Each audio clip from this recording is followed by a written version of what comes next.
All right, cool. So she ready now? She ready to be added in? You want to check? You want to check and let me know? Yes, sir. We'll do it. Right, cool. Check real quick and let me know. And I'm gonna go ahead and add it. Shalom. Hey, Shalom. What's going on? So what about? 12, sir. How are you? Hot, nigga. Hot. This slave heat that's going down here. This straight up, cotton picking heat right here, brother. I'm trying to tell you.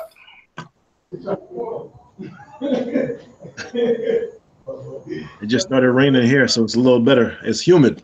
Yeah, it's super humid today. I mean, I think it's gonna rain either tonight or tomorrow night. And probably cool it down. But as the evening progressed, it got a lot cooler. You know what I mean? It got way cooler than how it was earlier. So it's still alright. Yeah, you know what I mean? Still alright.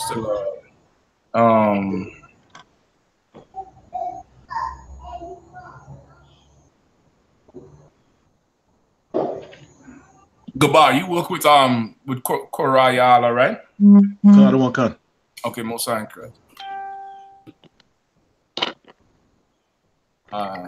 Sean, get back yet? No. Trying to take you on, sir.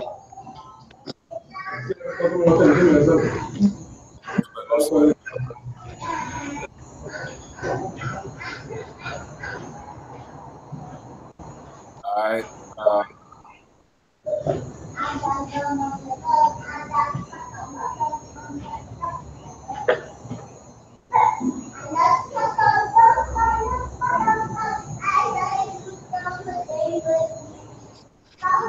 All right, Akim. Any questions so far? Or you're good to go?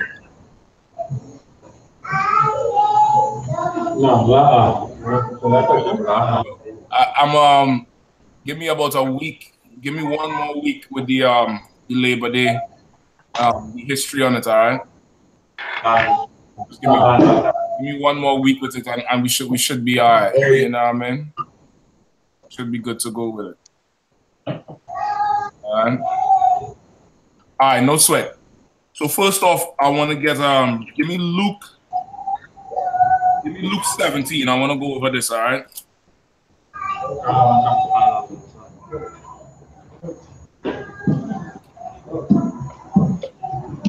Hold on. Luke 17. Or is it Luke 13?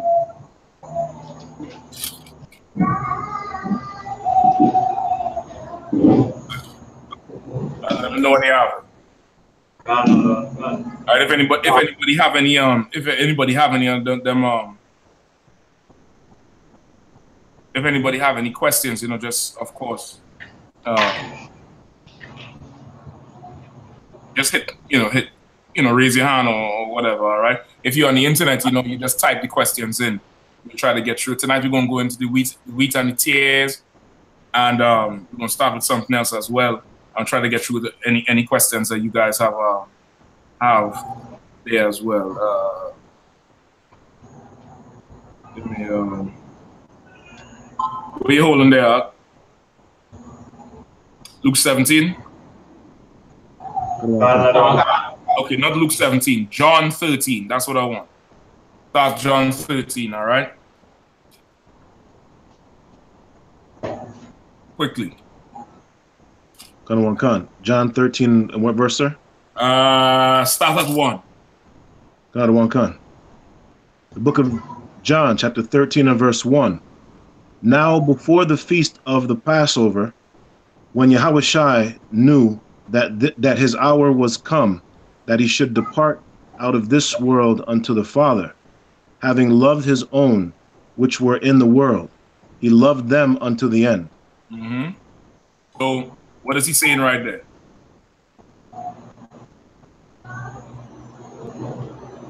It was before the Passover, and Yahushua was that he knew that he was going to be killed. Right? He already knew that around that time that they would come for him. And of course, he would have to go through that trial. You'd have to go through that, horrific experience. He knew that, all right? And of course, keeping the feast of the Passover, another bit of proof that Christ kept the Passover. He didn't keep Easter, right? Just after he said the hour come that he would depart this world. Read there. Unto the Father, having loved his own, which were in the world. Having loved who? His own. His who? His own. Go ahead. Which were in the world. He loved them unto the end. All right. So who is his own? General question for everybody. Who is his own? Go ahead, Gaba. 1 second. Go ahead, Gaba. His people, his own people, the Israelites. Okay. All right. Anybody else?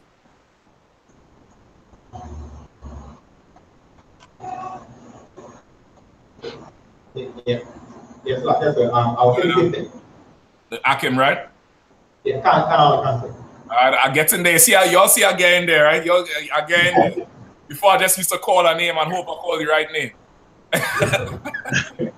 All right, go ahead, Yes, sir. Yes, sir. I will say the same thing. The Israelites. Israel. All right. And this is good. This is why I want to put these two topics together because, brother, the truth is not popular. Get the point? Nobody likes the truth. The truth is not popular. It's not something that's everybody loved. You understand? It's not something everybody accepted, and you had to understand that to really be able to get in the truth, to get the truth, get into the truth, and to function in the truth. You understand? You gotta be able to understand certain things. So tonight, that's what this class tonight is going to be on. So two people saying Israel, the nation of Israel. Go ahead. Verse 2. No. I'm slacking. Anybody else? My fault. Anybody else? Anybody else want to take a shot at it? Read the last part again. Gaba. Got one con. Having loved his own, which were in the world, he loved them unto the end. Having loved his own, which were in the world, he loved them unto the end. All right, what does that mean? So, like yes, sir. Go ahead. Yes, sir. The only other thing that I believe this could allude to is him talking directly about Judah, Benjamin, and Levi at that time. Okay. Anybody else? Sean, you ready? Oh no, sir. I think it's done that. All right, no sweat. Just you could try again if you want. You want me to just go ahead and send the link in case? Yes, sir. No, sir. All right, no sweat. I'll go ahead and send it now. Who else was going to say something? Yes, sir. I can say for me, sir.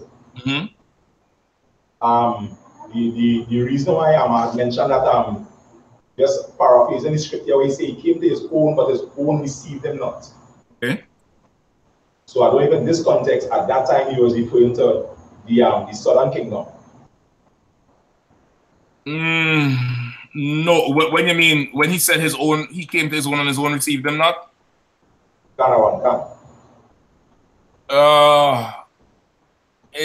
that is the southern kingdom wasn't slack. The southern kingdom was there, okay, but it's not just talking about the southern kingdom. It's more so the leadership. You know what I mean? Go ahead. Sir, is it talking about he loved them even until the time that he was put on the cross? Then? That's definitely true. That's why he said he loved them even up until the end. When they say the end, it's talking about when he was killed, right? Okay. So he loved his own. Who's his own? Right? I'm still asking. Anybody else want to try? I ain't saying that it's wrong or right. Just asking.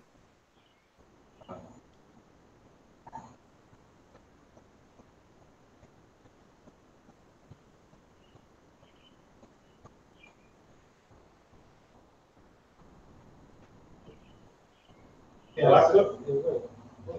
Who I have? Rocky. Go, hey, Rocky, boy. My nigga, boy. Where you at? Where you at? I ain't seen you. You're in the back, in the left, the right. Yeah. Go ahead, Rocky, boy. Go ahead, Ak. Well, you know, Israel is people, right? They're saying something now that the animal we are talking about, the Israelites who repented. Okay. Okay, that's interesting. All right. Anybody else? So I guess, Go ahead, Sean. so I don't know if I'm watching it right, but I see in here, he loved his own, which were in the world. He's talking about even like everybody, not in the sense that like them who repented only, but them who was still wasn't sure, you know, there was whatever the case is, but he still loved them, even though they was in the world, there was in Christianity, there was wicked, whatever the case was. Okay. Anything else? Last one, and then we going into it. Right? Diana Bath. Yahweh said all the 12 tribes. Paul said the 12 laws. No, it's like a Karamiala. It was going on Karamiala Yabashim Shabakata. He said the 12 lost tribes. All right. Let me see if I get any other answers. All right. Okay, so read it. Go ahead. Okay. Go ahead. Could the last part also be used as a piece for John 3:16?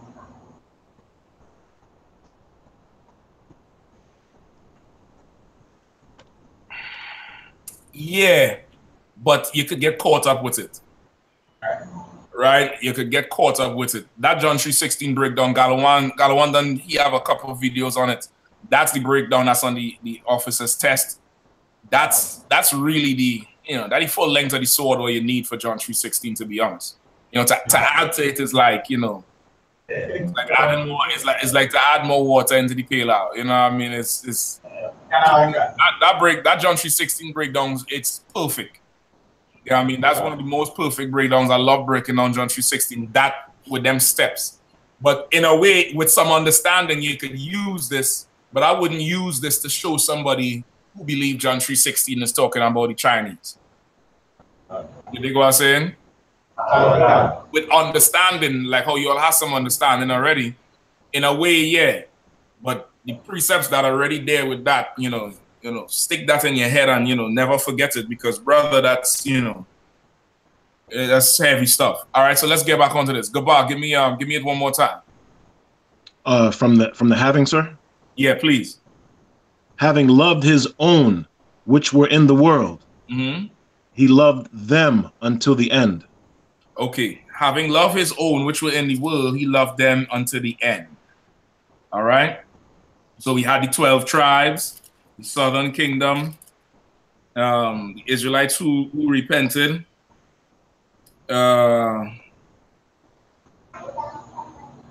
What else we had?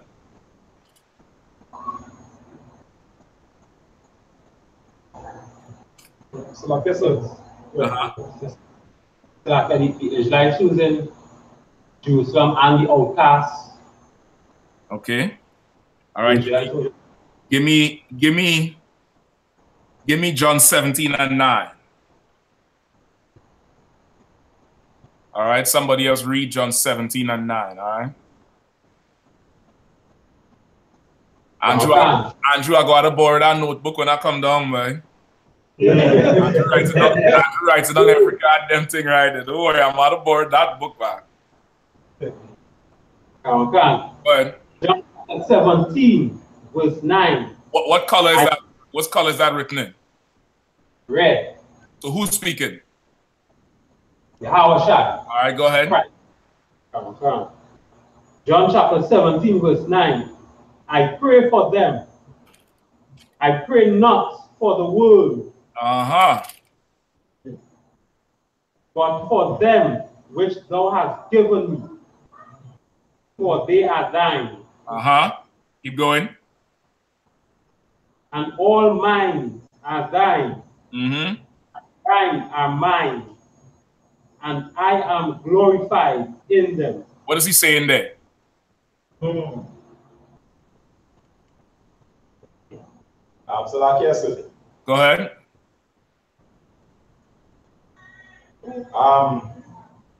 I find this alluding to specifically the wanted, sir. Okay. Okay.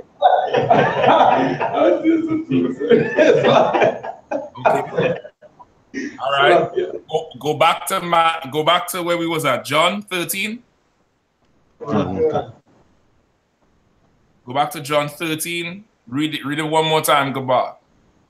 Having loved his own, which were in the world, he loved them until the end. Who was with him until the end? So like, come on, Sean.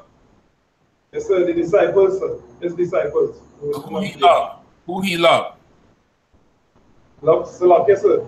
Go ahead. He loved them that obey him, sir. Those brothers who was with him until the end. Not even the 12, the 11. And even at the very end, nobody was with him. At the very end, Peter had his spirit checked. Yeah, remember Peter was saying, Lord, I love you. He's like, look, listen, Peter, you know you don't. And Peter was, he was getting in his feelings over the shit. And he had to tell him, when the cock crow tries, you're gonna know where you really stand. And Peter, it happened where his got checked in his spirit because he really wasn't ready. You understand? He wasn't ready. He wasn't that strong yet. You get the point? He wasn't that strong yet.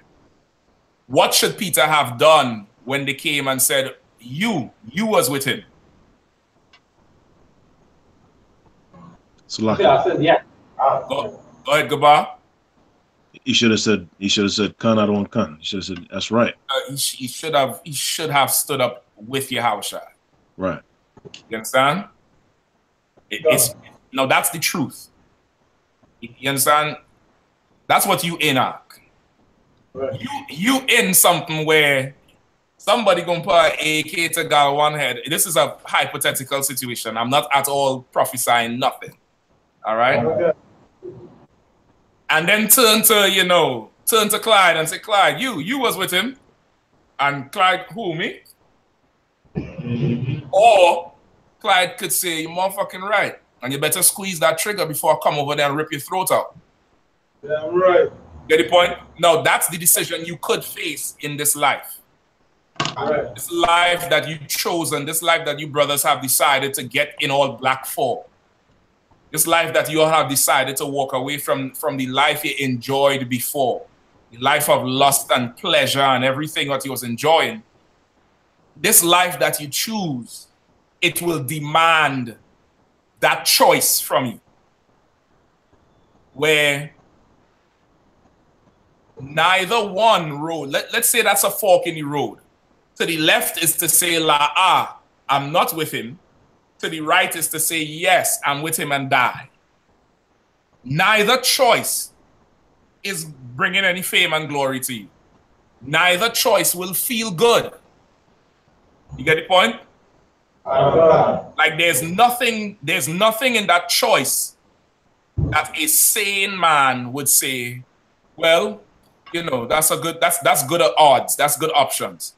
To deny Yahushua is to walk away in shame. And not public shame. There's a shame that's worse than public shame. You understand? What's the shame that is worse than public shame?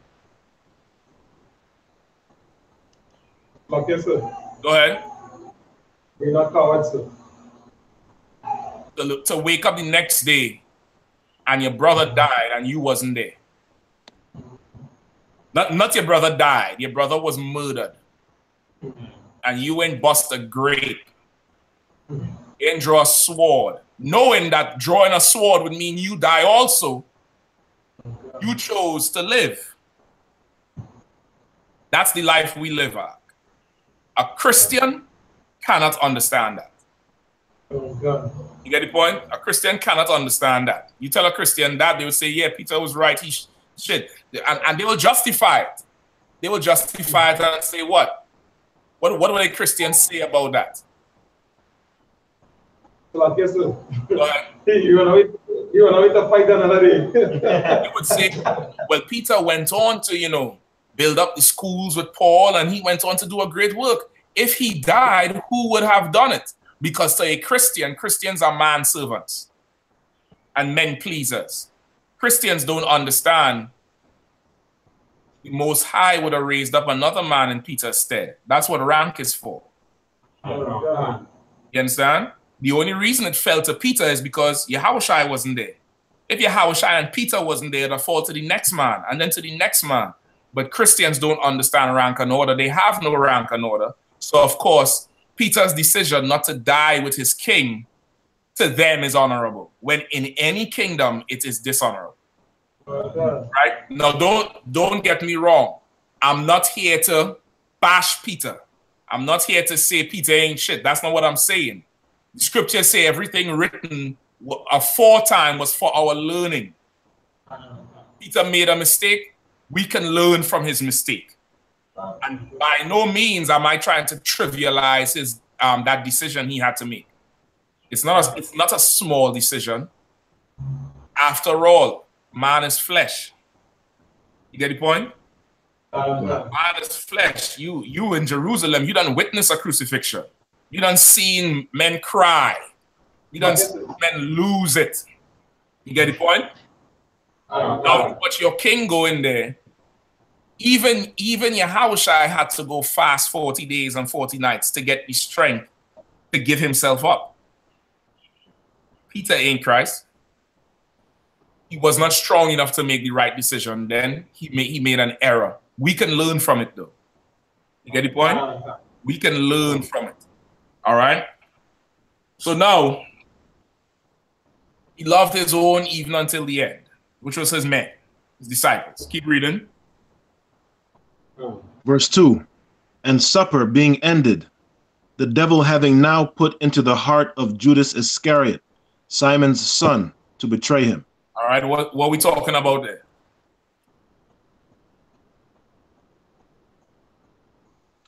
Salakia. Now after the supper is over, Judas Iscariot now has in his mind to betray Yahushua. Okay, he's saying at around that time is you know at the end of the Passover meal. All right, they had the feast of Passover. After the meal, you have to know the story with Judas. Judas left the room. Right. That's what the record here is saying.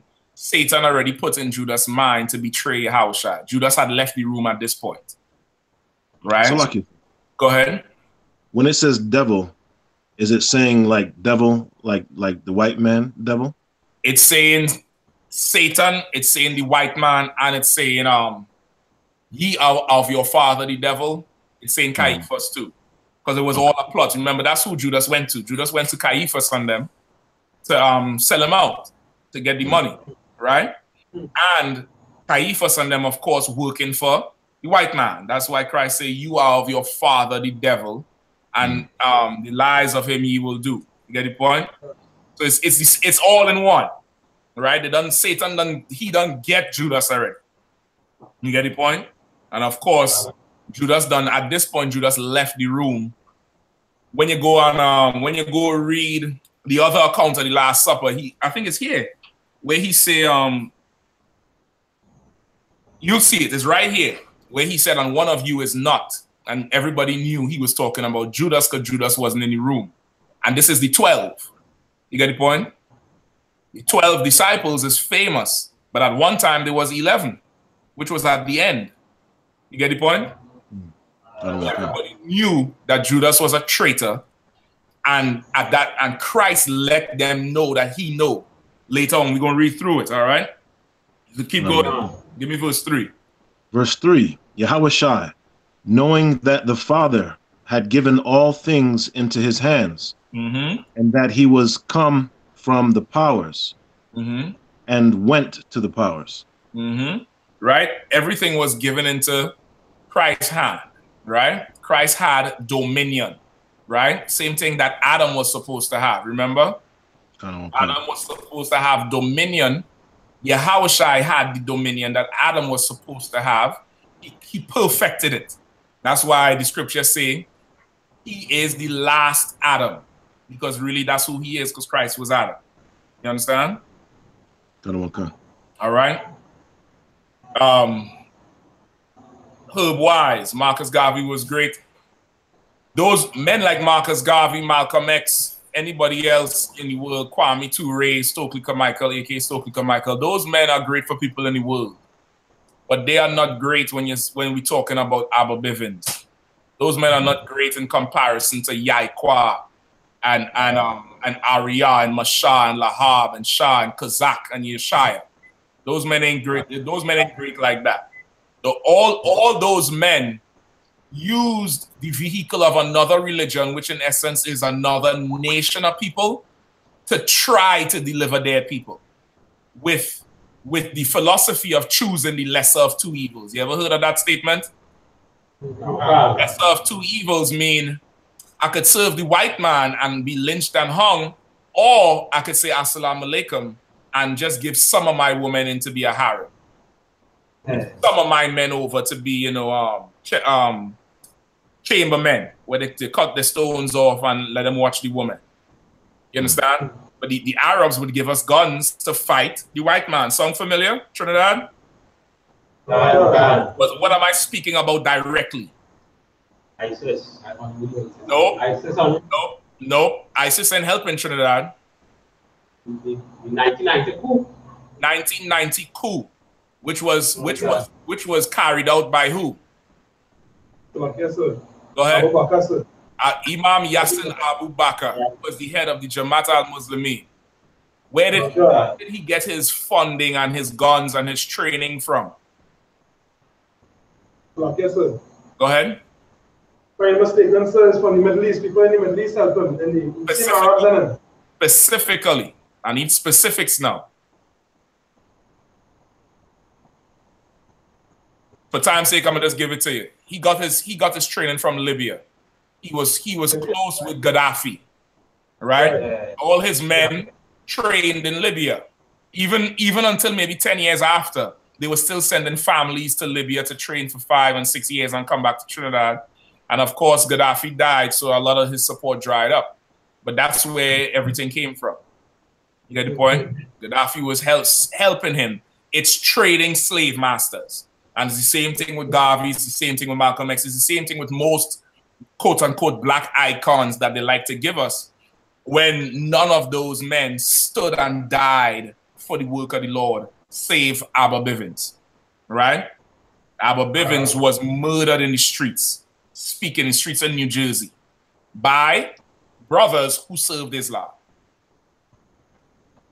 You get the point? So that's just to address that. So let's keep going, all right?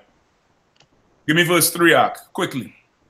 Yahushua, knowing that the Father had given all things into his hands, and that he was come from the powers and went to powers. Right, go ahead. Verse 4, he rises from supper and laid aside his garments and took a towel and girded himself. Go ahead. Verse 5, after that he poureth water into a basin and began to wash the disciples' feet and to wipe them with the towel wherewith he was girded. All right, so what did he start doing? He started washing their feet, right? The Christian church does this. Why?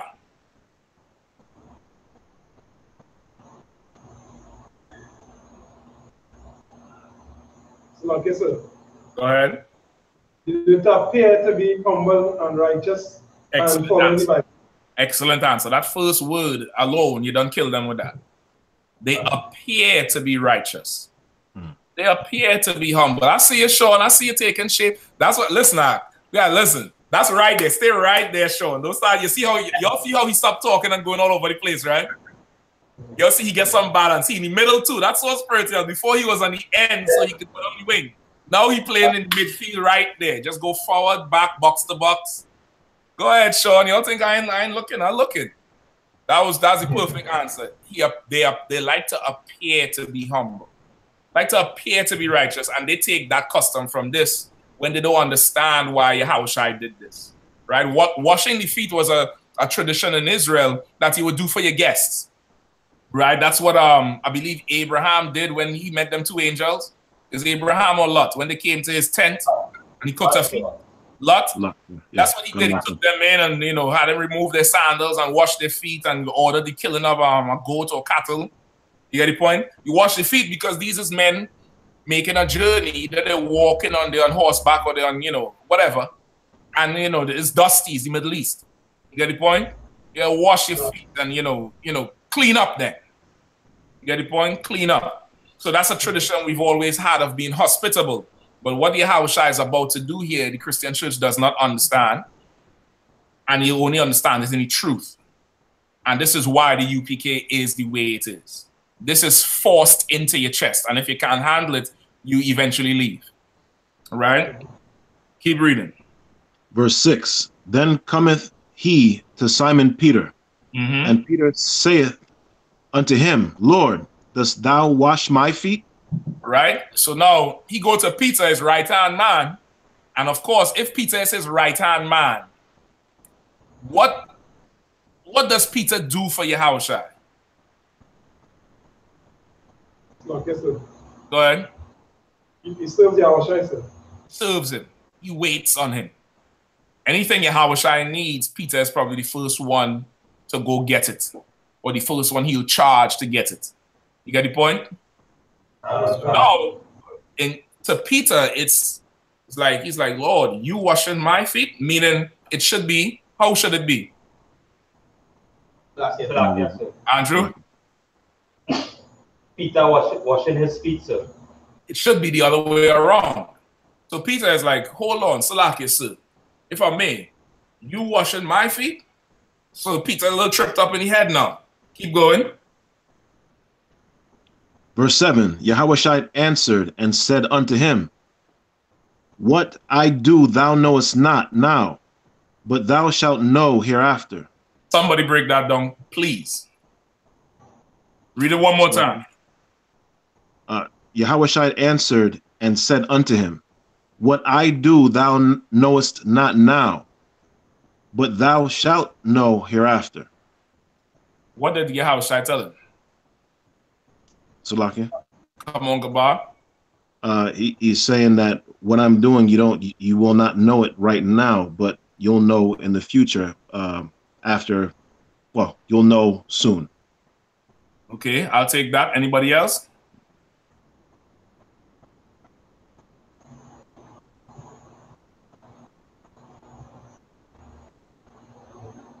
Yes, sir. Can I go ahead? Trying to tell him you wouldn't understand what I'm doing right now, but in the future or later on in life, you will understand why I'm washing up.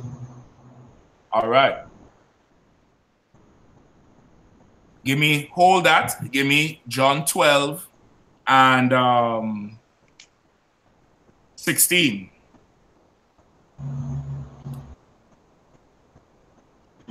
Start at 14.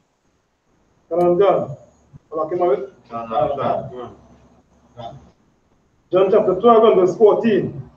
And Yahushua, when he had found a young ass, sat thereon, as it is written, Fear not, daughter of Zion. Behold, thy king cometh sitting on an ass's coat. Verse 16. These things understood not his disciples at the first, but when Yahushua was glorified, then remembered they that these things were written of him, and that they had done these things unto him. What is that telling you? Go ahead. Is it talking about these things already prophesied that Christ will do these things when he come on the earth, sir? That's true. There's something else in there. Sir. Come on. if I'm watching it the right way, sir, is that whatever it is I do, I have a purpose behind doing it, and you will understand afterward. Yes. So this is two separate occasions. Salaki, who's that? Clyde? Who had the hand up? Go ahead. I was just going to draw reference to Mark 10 and 45, sir. Let me hear you. Sir. Mark 10 and 45. All I can have it. Done.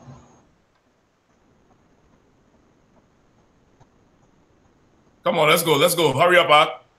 Yes, sir.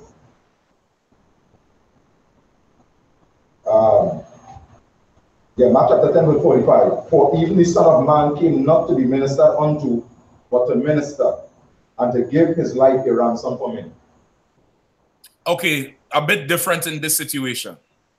A bit different in this situation, but that's a good precept for Christians, because Christians don't believe they are responsible to help anybody. What do Christians say? Pray. Go pray about it. Don't have faith in Jesus. Have faith in Jesus going to deliver your child. Don't worry. Ask any preacher for help, and that's what he will tell you after you done paid him all his goddamn tithes. Right? So, okay, the both situations is letting you know that all through the career of the disciples, there was things Yahawashi said to them that they didn't understand. You understand? You're with me or no? No. You understand that? And give me another example. Give me. There's one more that you all know. There's one more example of it. There's a whole lot more, but there's another one that's pretty common. Go ahead. Like us here, and coming to the troopers and coming into the school, coming to the truth, so we don't understand certain things. So we come out to get that's what I'm getting to, but I want the biblical proof of it. So lucky. That's what I'm getting to. Go ahead, Gabar. Is it the ones where he talks about the when they ask him about the parables? The parables is one. Give me hold on. Yeah, some trouble. What's going on out? Give me where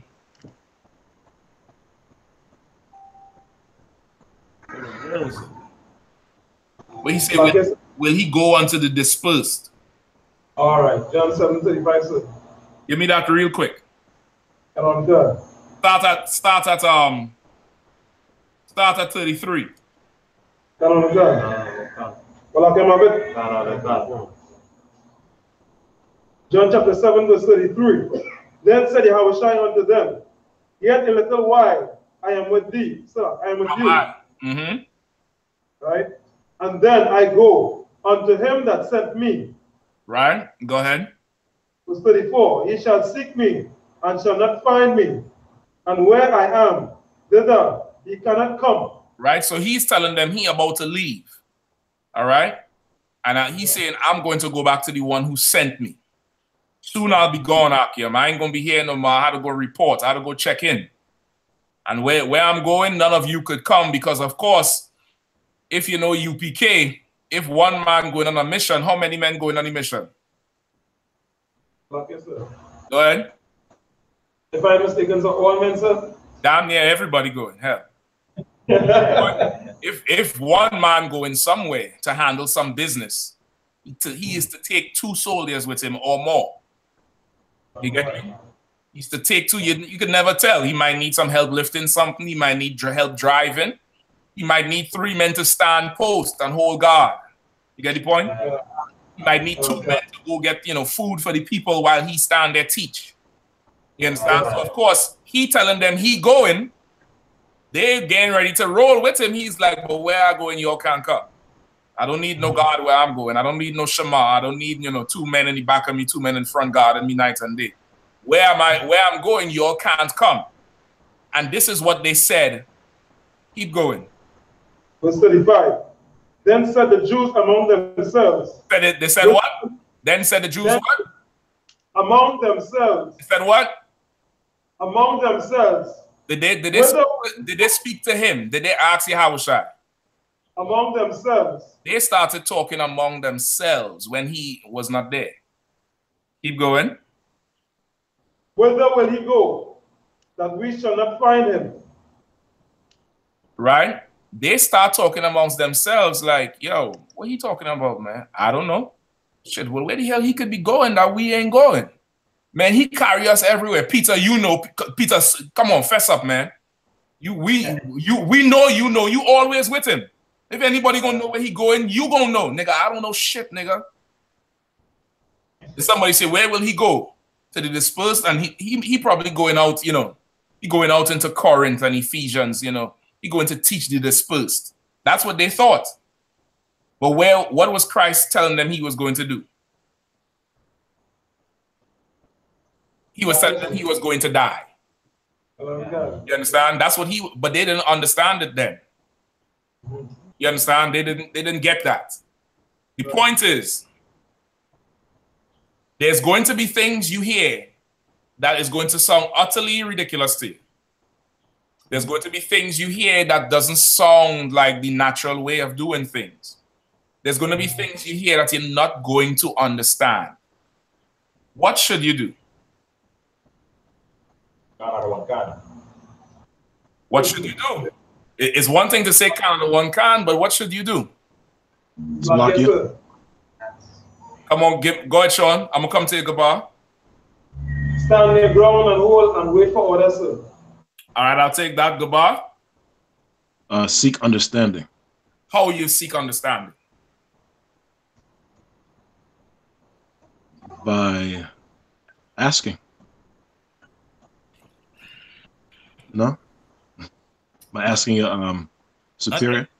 Based on the last two scriptures, John 12 and 16, and John 13 and 7, he ain't saying nothing about asking. Read John 12 and 16 one more time, Gabar. God one can. Select, sir. Go ahead. John 12 and 16. These things understood not his disciples at the first, but when Yahushua was glorified. When did they not understand him coming on our ass's court? At first. At first. The first time they heard it, they didn't understand that shit. Right. It's like, what? The king on an ass? Is you, nigga, you crazy? Okay. They didn't understand this at first. Did they say, Christ don't have the truth, that nigga talking crazy? Did they say that? Did they say, man, Peter, man, you gonna follow this nutcase? He's talking about the king coming in on our school. Did they say that? What did they do? Yes, sir. Go ahead. The question among themselves, sir. Oh. These things they did not understand at the first. Yes, sir. Keep reading. Hold on. Keep reading. Yeah. But when Yahushua was glorified, then remembered they that these things were written of him. All right. Who in the back there? Who was Clyde? Not Clyde. Rocky. Nigel, go ahead. Yes, sir. The understanding of the scriptures that we read before in the Old Testament about the Yahushua. These things they did not understand at first. They didn't understand it. Did they leave? Did they leave Christ and say he don't have the truth? What did they do? Stay Salaki. Come on, Gabar. You done out the block with it already. Salaki, go ahead. Gabar start on your lock. Gabar jump out the blocks and going down halfway down the lane. Go ahead. Go ahead, They stayed. They what? Stayed. They did they what? Stayed. They did they what? Stayed. They did they what? Stayed. They came to class. They kept coming to class. That's what they did.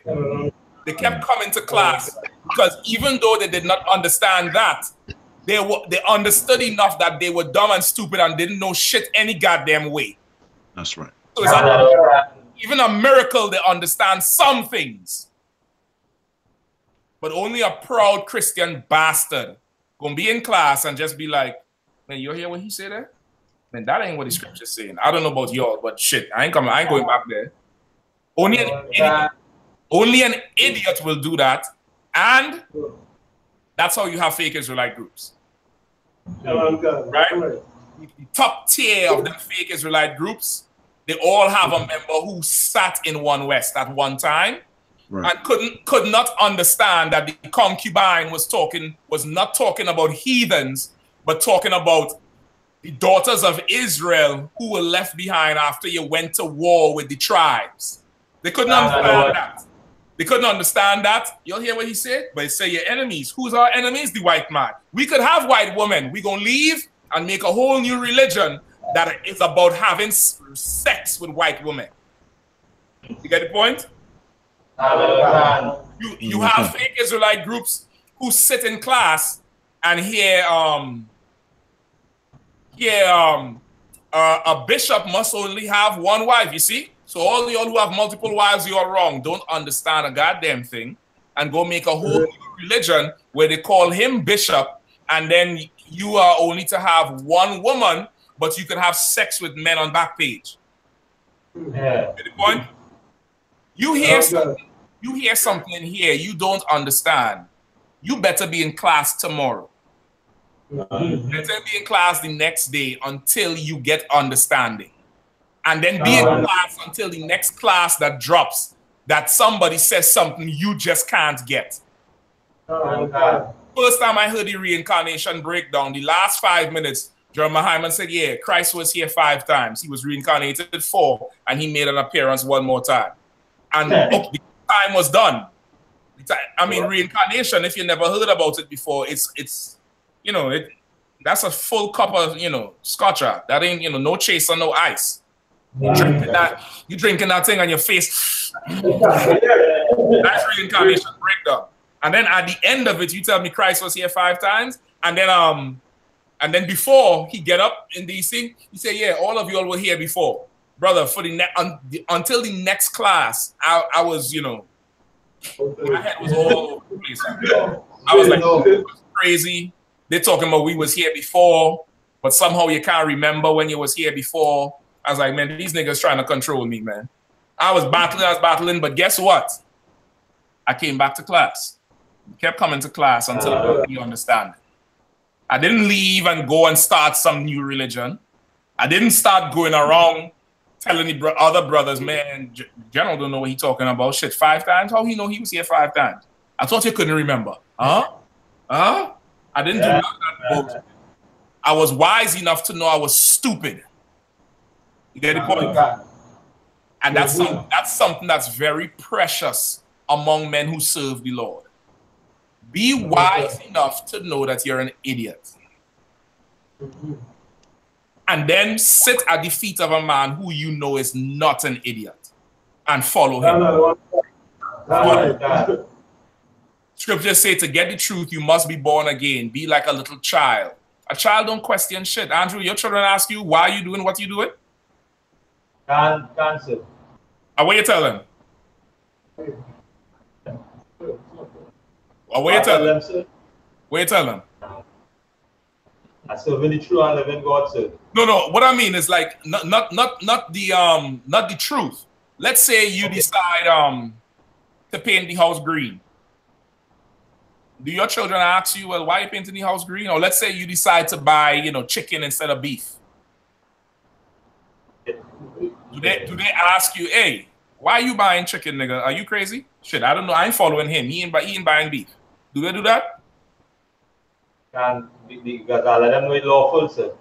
Okay, forget about it. You see, Andrew, listen now. I'm trying to tell you. Andrew is one of the men you had to carry to war. Andrew ain't compromising shit. I get you, Andrew. Andrew, you take it as a lawful question. I'm just speaking in general about kids. Who else have kids in the house? Back then, Nigel. Right? Nigel, when them kids ask you, when you do whatever, do they ask you anything? Like, why? Answer. Do they come to you and be like, well, why you get this car, not that car? Why you pay the electric bill on the 25th and not on the 28th? Do they ask you them questions? I ask it. why then don't ask you them questions?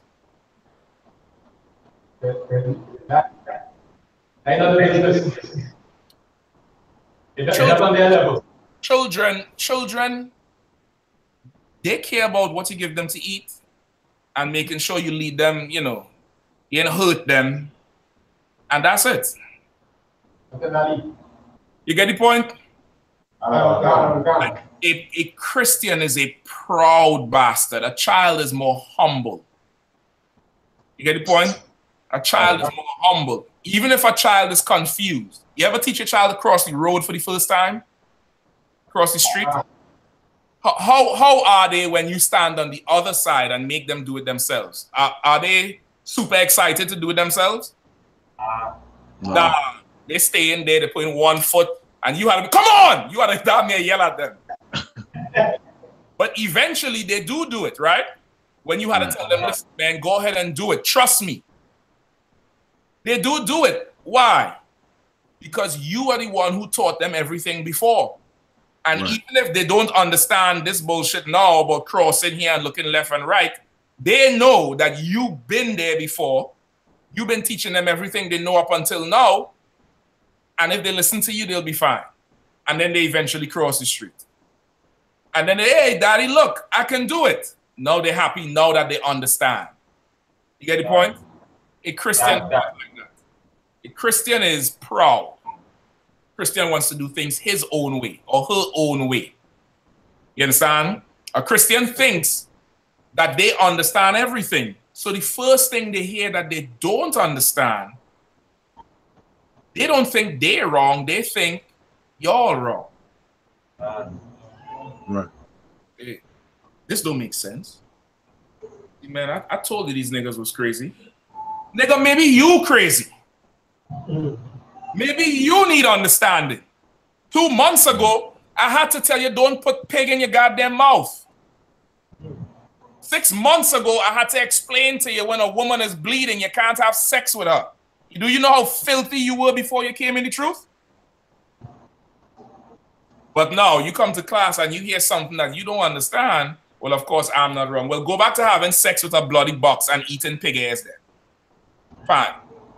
Throw it all away because you don't understand this one thing.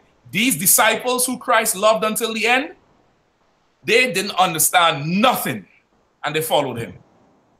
And you could put it in the Bible. So many times they didn't understand. What are you talking about? Master, why are you talking to us in parables? They didn't understand so much. Christ had to be like, oh Lord, how long do I have to suffer with you all? When will you all get it? Did they quit? Oh, man. They didn't. That's why Christ said, pray for them, not for the world. For they are mine and thine is mine. And those are who you given me. And I am glorified in them. Those men that stuck with me no matter what, I'm glorified in those men. You get the point? Now, let's go back to John 13. Right? Give me from verse 7, quickly. Verse 7. Yahushua answered and said unto him, what I do, thou knowest not now, but thou shalt know hereafter. Right? He said, listen, what I do, you ain't gonna really understand it now, but later on you're gonna understand. How could there be a later on if you leave? You understand? In order for there to be a later on, you have to stay, nigga. If I take you to an open lot, you know, where weeds and rats growing, and I stand up in the middle of the lot and say, yeah, right here gonna be the elevator. You're gonna look at me and be like, nigga, there's grass all over the place. What elevator are you talking about? Later on, you will understand. Right. You're not seeing what I'm seeing because you lack vision. You lack experience. You don't know.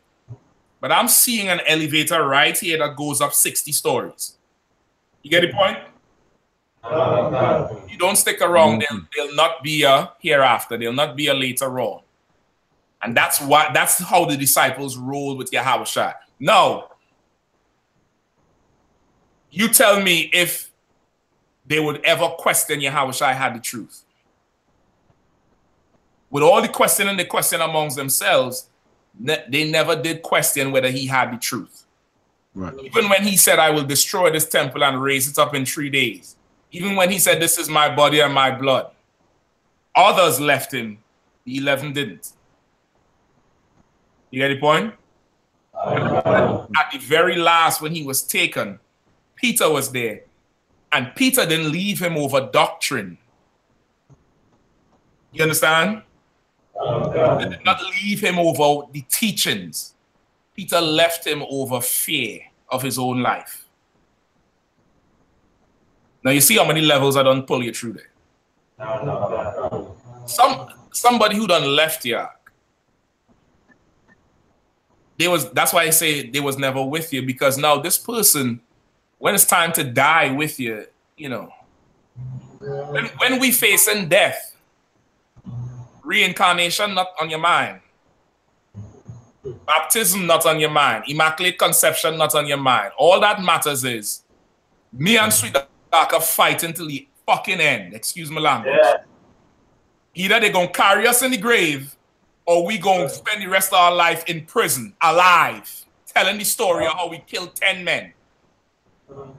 That's all that matters. That is the brotherhood of Christ. That's the brotherhood we serve in One West. Now, if you don't like it, which direction is the door? Point to it, Andrew. Which direction is the door? You'll just right. Just go down. You're right.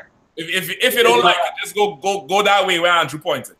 Right? I ain't talking to you all in the room. I'm talking to everybody. This is for everybody who listening. And if you don't like that, then just get the fuck up. And that the Christian doctrine, the Christianity makes you think this Bible is magical when it's not. How many of you all understand how the government runs? Right? Let's say Trinidad. Trinidad have what? House of Representatives, right? Councillors and what? Senators. Right? The lower house, the upper house, right? Show of hands, how many people understand how the government runs? Like what the upper house does, what the lower house does, what the representatives does. What goes on in the red house versus the parliament? What is the purpose of the speaker in the house, Madam Speaker and Mr. Speaker? Show of hands, how many of you all understand it? I ain't talking about have an idea. I'm talking about break the shit down to me. How many of you all pay taxes?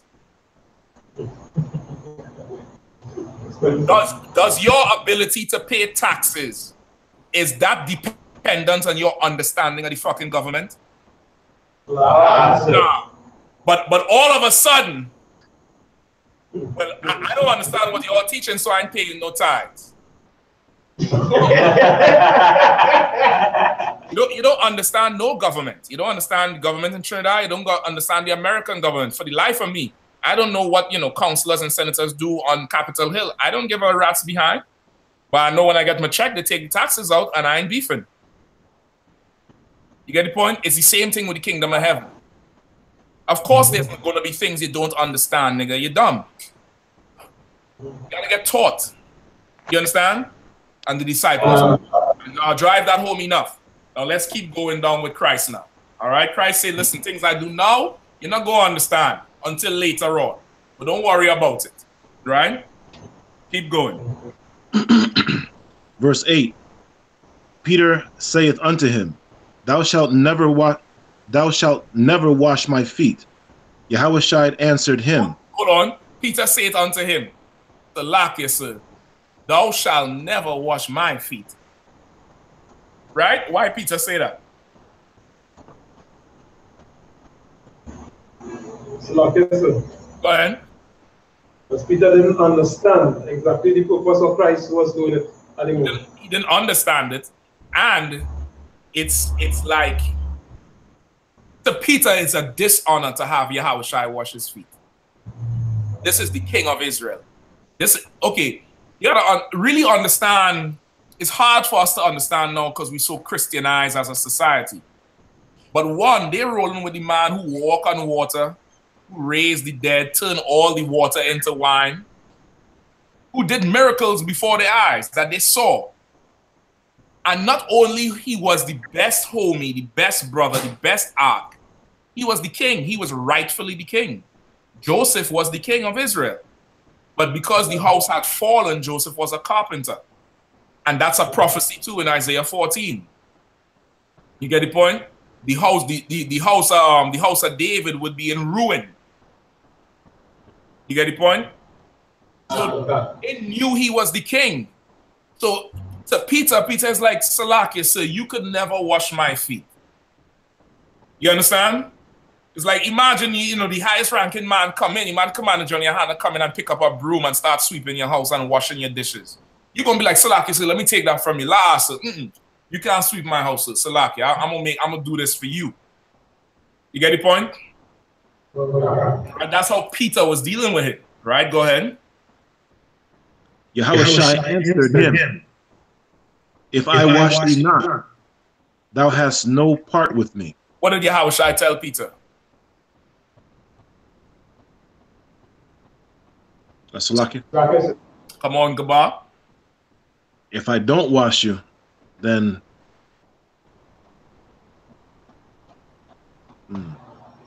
you have nothing with me. You just tell me the same thing. And I'll take that. Anybody else? Like I said, go ahead. Basically, if you don't wash your feet, you can't roll with him. All right, I'll take that. That's more on it. You can't roll with me. Like yes, sir. Go ahead, Sean. Right. If I may, right? You telling Peter, if I don't do this for you, you have no inheritance to get from me. You have no kingdom to get with me. That's true, but you gotta say it in the black way. Okay. No, I mean it like that. But that's true. But okay, say it like this. Say it like this. Let's say you and Galawan, let's say Galawan call you up, right? What's your favorite drink? What's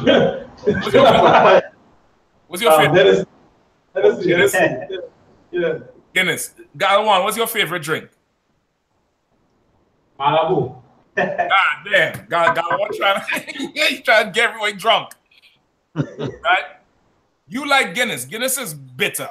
You know what I mean? Malibu have a little better taste to it. You know, have the coconut flavor or whatever.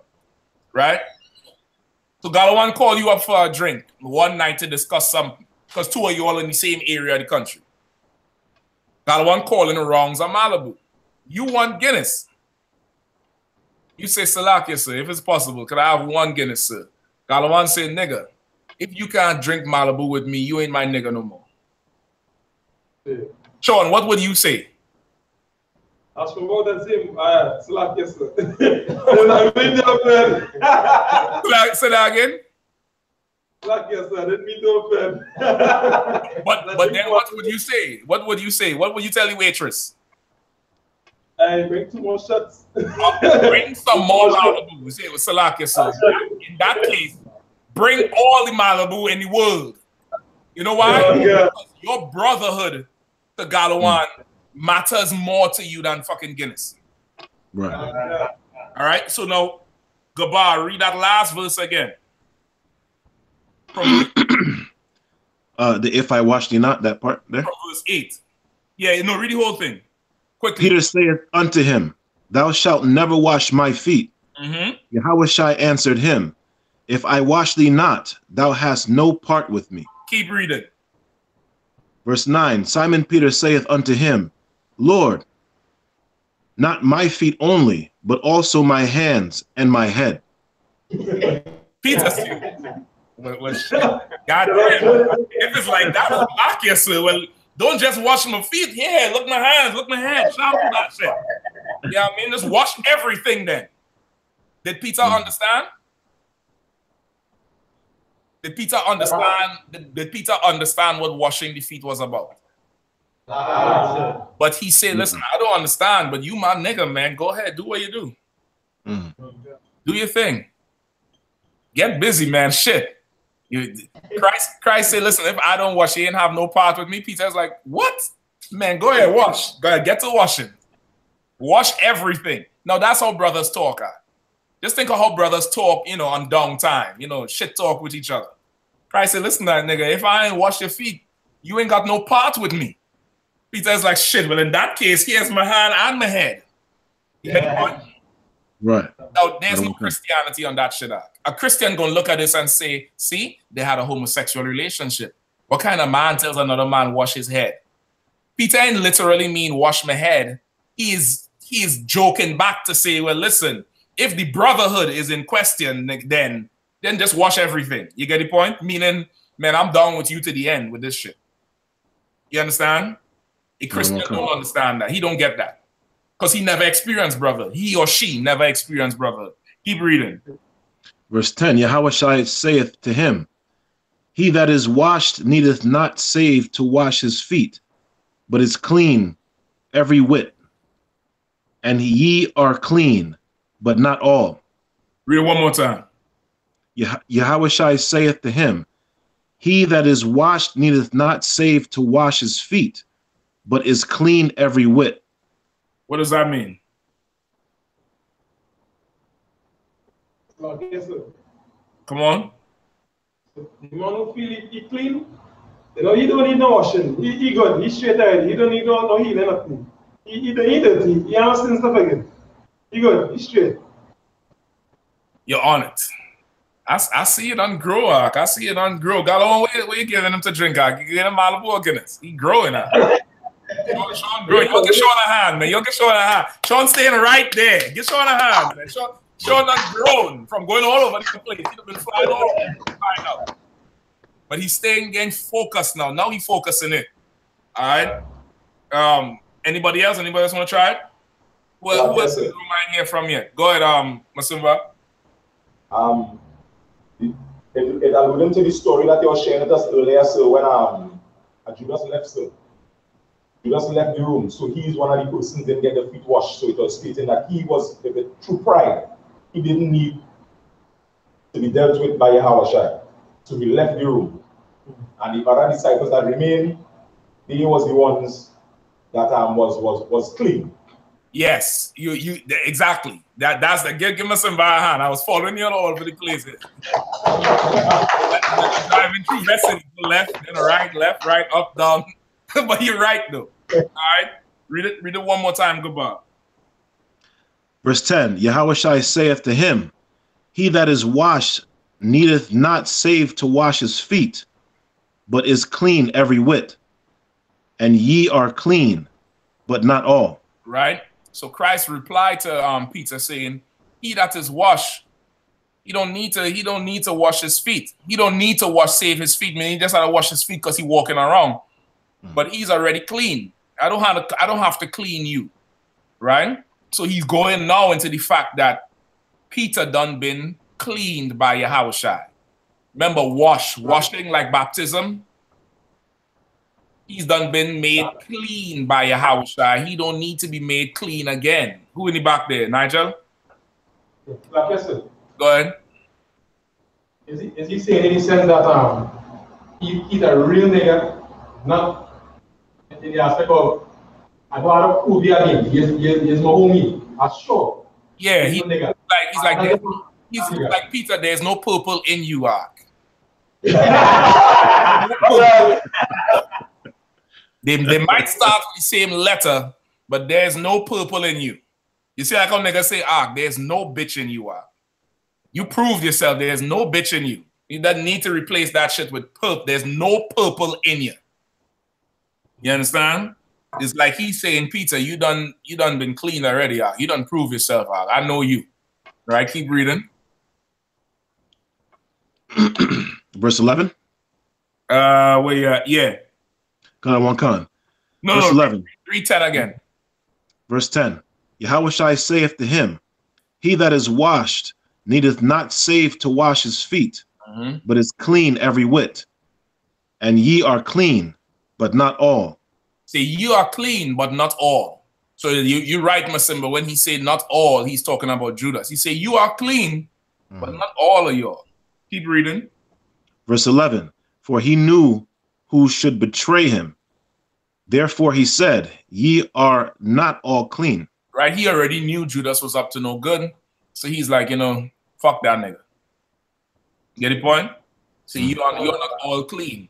Why? Because of course Judas is a traitor, right? If you when you go read the story, Judas was in charge of the treasury, right? Because they used to sell oils, right? They used to sell oils to help raise funds.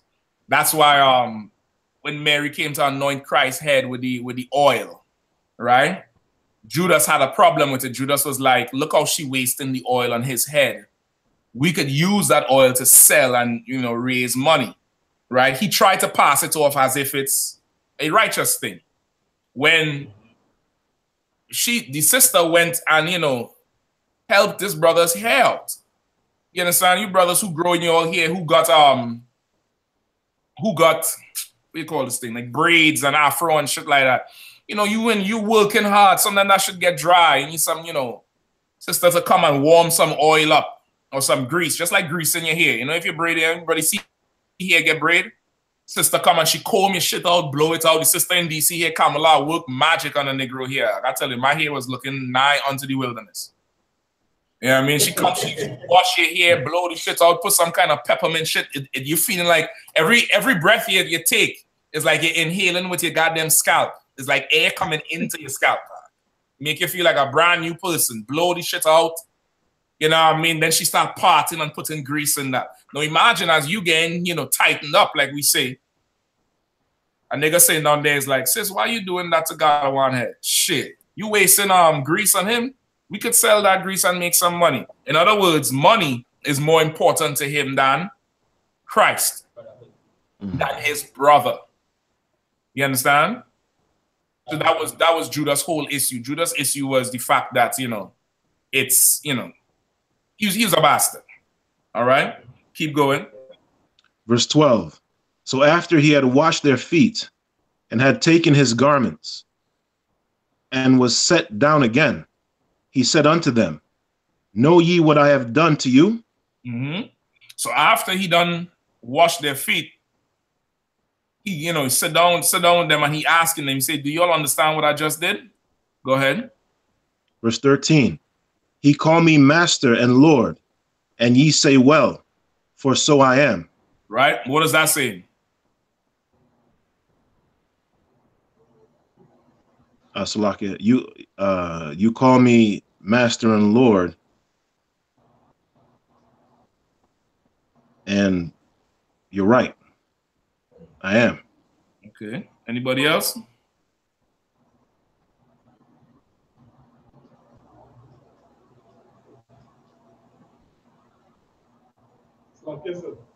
Go ahead. Amen, sir. Yeah. The damn right is master now. Do you feel it is? You know what I mean? Yeah. All praise to the Most High, but they don't get tapped. You don't have said it just like that, but I get your point. May have said it a little bit different. Yeah, I mean, you had to be around. You had to be around Judah to understand Judah. Judah is a classy type of guy. Judah talk you a certain way. You already know you dealing with somebody else when you're dealing with Judah. Forget about a Judite woman. Good night. It's a straight up princess you're dealing with when she start talking, right? So he's like, listen, y'all call me master. You goddamn right you should. You know what I mean? Goddamn right you should. He said, y'all call me master and Lord, right? And this like, Khan, fucking right you should. You know what I mean? Right? And you're saying very well. That's very good. It's good that you call me that. That's right. That's righteous and honorable as the day is over. Go ahead. Verse 14. If I then, your Lord and Master, have washed your feet, ye also ought to wash one another's feet. What is he saying there? Salakia. Go ahead. Go ahead. If I'm your Lord and Master, and I've washed your feet, then you need to wash each other's feet. All right, meaning what? Meaning that that they should follow his example. So what is him washing their feet? What is that What does that mean? That is a show of brotherhood. Even though they calling him Lord and Master, he's still their brother. He's still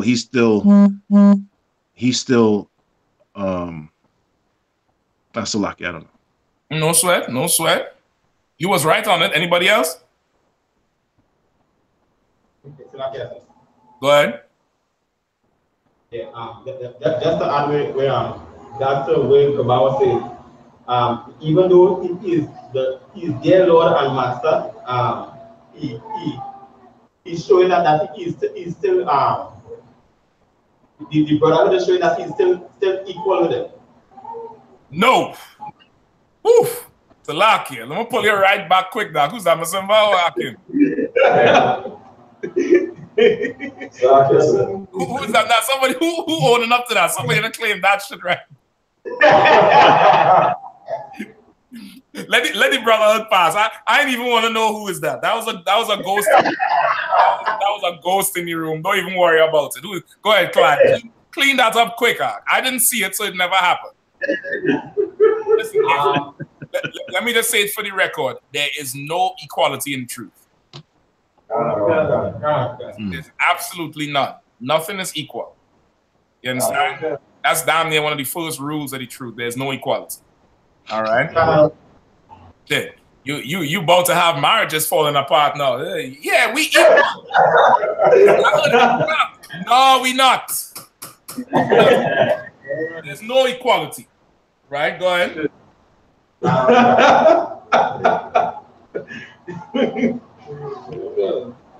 So appear so it have scripture that say even though is basically that is in Matthew, even though basically you at a certain level that still serve you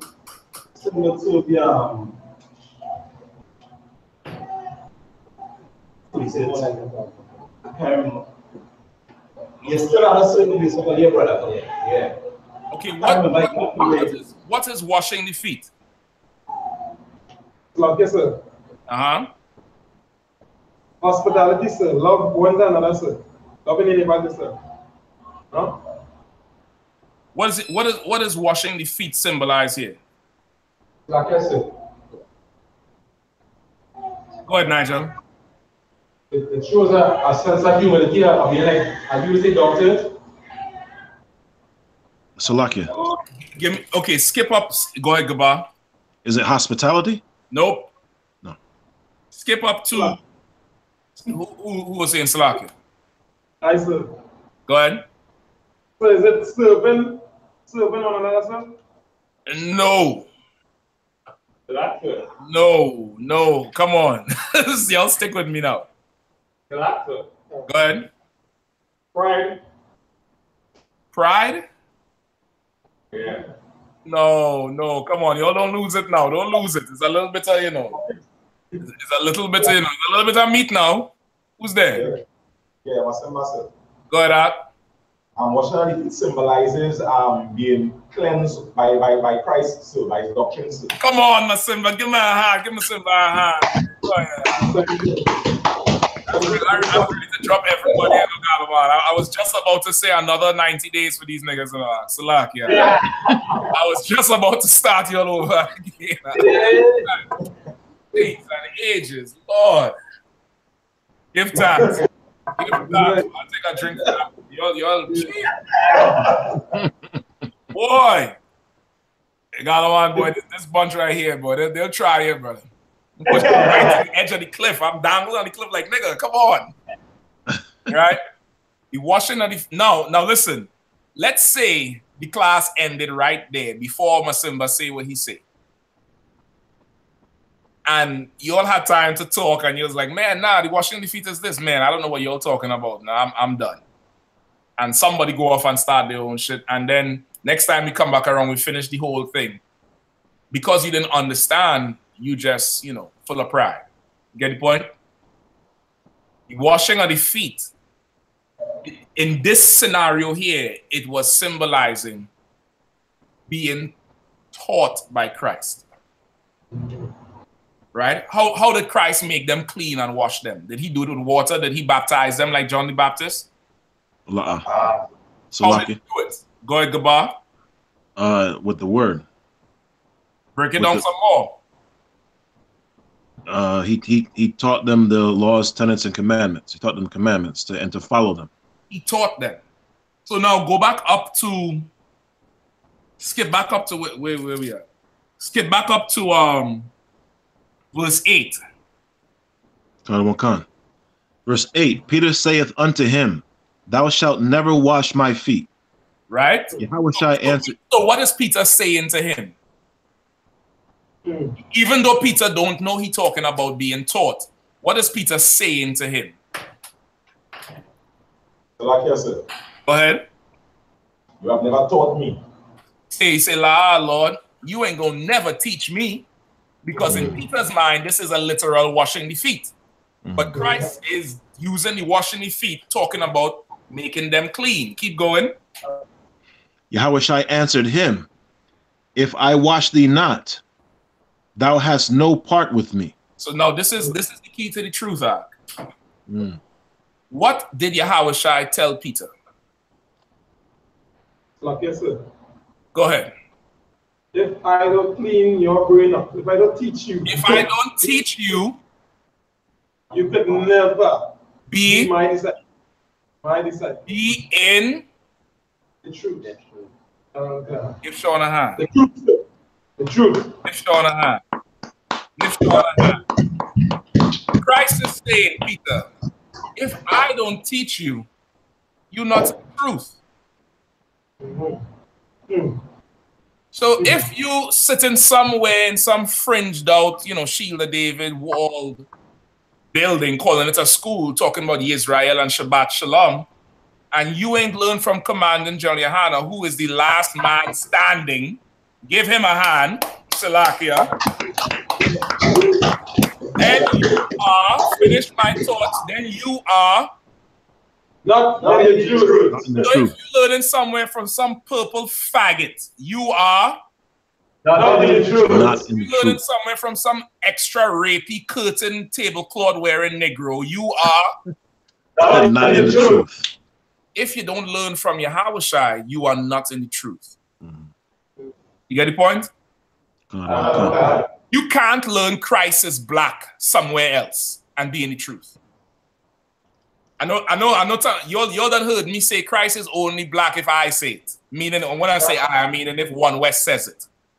If a Christian says it, Christ is not black. You understand? If a Christian says the Jews are black, that's a lie. It's only true if I say it. Christ is saying it right here. If I don't teach you, you're not in the truth. It's clear as day.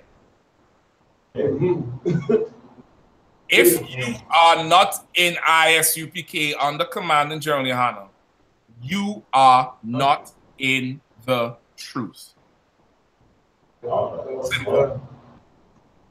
Simple. It's this is a pedigree you're dealing with here. This has nothing to do with knowledge. This is coming through a pedigree. Give the Lord a hand. Salakia. Go ahead, Sean. Listen, Sean is the only man who's proud of the pedigree of the UPK. Hell, there's a pedigree in here. You're a brother in here. You proud of this pedigree, brother. You wear that one West with some goddamn pride. You a sister in here. You proud of the goddamn pedigree. You cannot shame the pedigree or put the pedigree compare it to some sodomite somewhere or some Christian somewhere or some Arab worshiping Christian somewhere. You get the point? This is the straight right here, brother. This is straight from the horse's mouth. All right, so let's go back to the other verse there, Gabar. Give me verse 14. Verse 14. If I then, your Lord and Master, have washed your feet, ye also ought to wash one another's feet. So what is he saying with what we just understood? Like I said. Go ahead. If I, your Lord and Master, teach you the truth, you must teach others the truth. You must now teach one another. Meaning, Meaning, first he put it to them, amongst them. Meaning this: if your brother offend thee, go to him and him alone. Even that is teaching. Keeping the law amongst each other is teaching. You get the point? It's making sure your brother remains clean, remains washed. You understand?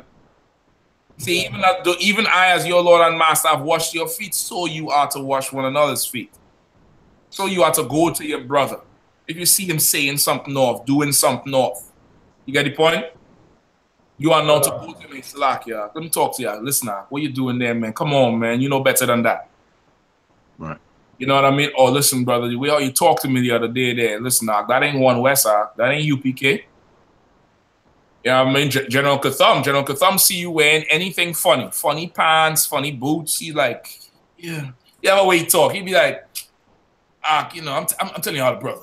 You know, General Katham asked me, I'm telling you how the brother. That ain't UPK, man. I'm gonna tell you like I'm telling you, brother, that ain't UPK. You get the point? Like, that's how we supposed to move with each other. That's how we build the brotherhood. That's how the brotherhood get tight. Keep reading. Verse 15. For I have given you an example that ye should do as I have done to you. Right? He said, I've given you an example. Meaning, even though I'm the highest rank among you, the job is mine to clean you all up. And that's the job we all have to each other and to Israel. Right? Go ahead. Verse 16. Verily, verily, I say unto you, the servant is not greater than his Lord. Salakia, for the spirit that just shouted out, we all equal. I know that spirit is gone now. But what's the fiery thing that is fly again? Salakia, I forget. The Sukuya coming in.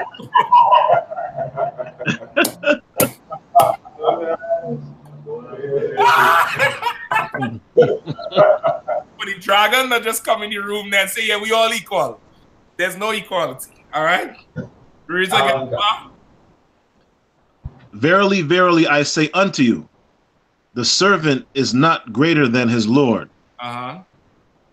Neither he that is sent greater than he that sent him. Right? The servant is not greater than his Lord. Neither he that is sent greater than he that is sent him. Meaning,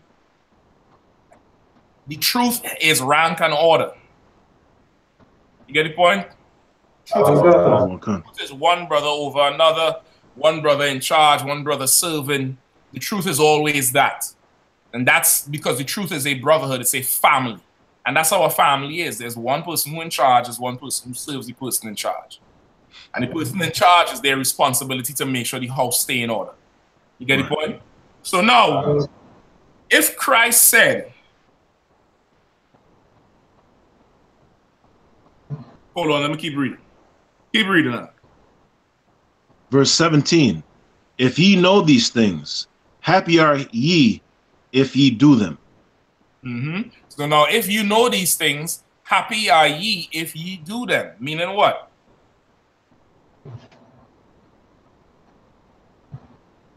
Yes, sir. Go ahead. Yes, sir. If you know that this is what it is you're supposed to do and you do them, then you have a reward to get. Then you're happy. Then you know no worries then, because you're doing with these I command you to. What is the thing that you're supposed to do?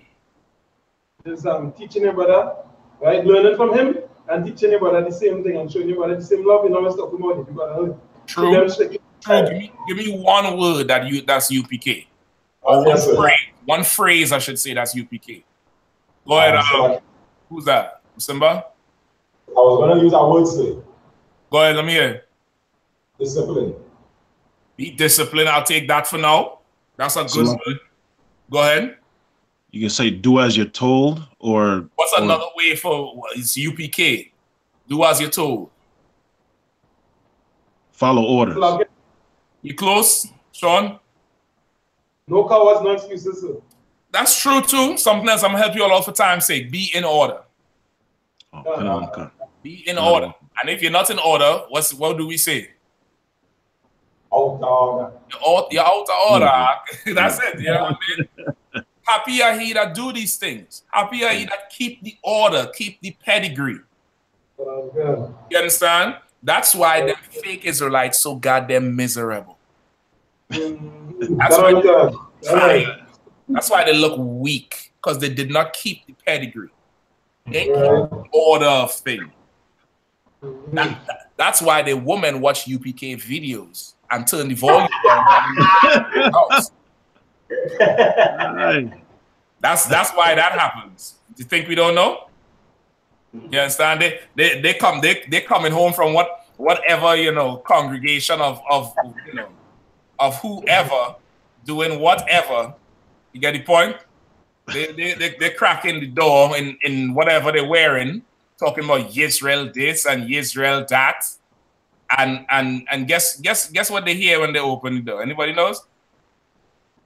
ISUPK.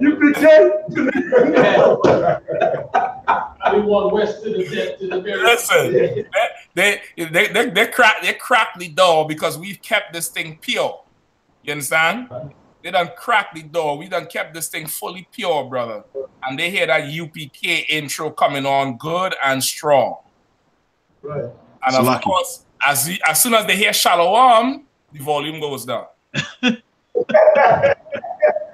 Salakia. Go ahead, Ad. They hear gunshot. They hear the gunshots. Get the point? Because we done kept this thing pure. Keep reading. Kanawankan. Verse 18. I speak not of Salakia. I speak not of you all. I know whom I have chosen. Oh.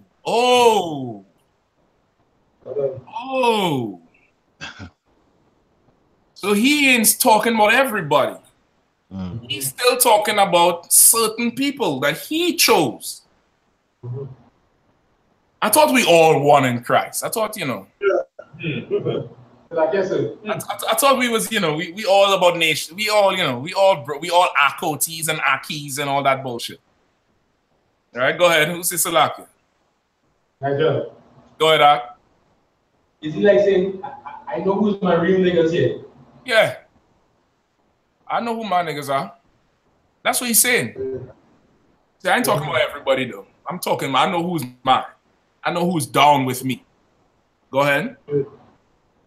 But that the scripture may be fulfilled, he that eateth bread with me hath lifted up his heel against me. You understand? Christ already knew he was going to be betrayed. You understand? So he knew who it was going to be. He knew when it was going to happen, everything. Keep reading. Verse 19. Now I tell you before it come, that when it is come to pass, ye may believe that I am he. Right? So he's prophesying that somebody is going to betray him beforehand, so that when it does happen, they will know that he's really the one. You understand? Now, did the men leave out after hearing that shit? Nah, waited and saw the prophecy come. You get the point? Keep reading. Verse 20. Verily, verily, I say unto you, he that receiveth whomsoever I send receiveth me. And he that receiveth me receiveth him that sent me. Read it one more time. Verily, verily, I say unto you, he that receiveth whomsoever I send receiveth me. And he that receiveth me receiveth him that sent me. What does that mean? Let me see who in here. Let me see who in here. I hope that dragon didn't come back in. Let me see who in here. Who with me tonight? Come on, Gaba. I'm gonna come to you. Rock you, all right?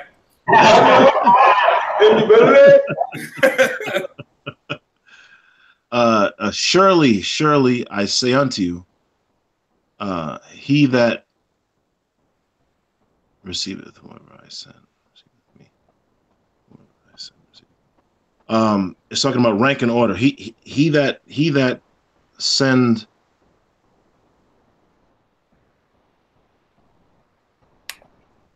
He that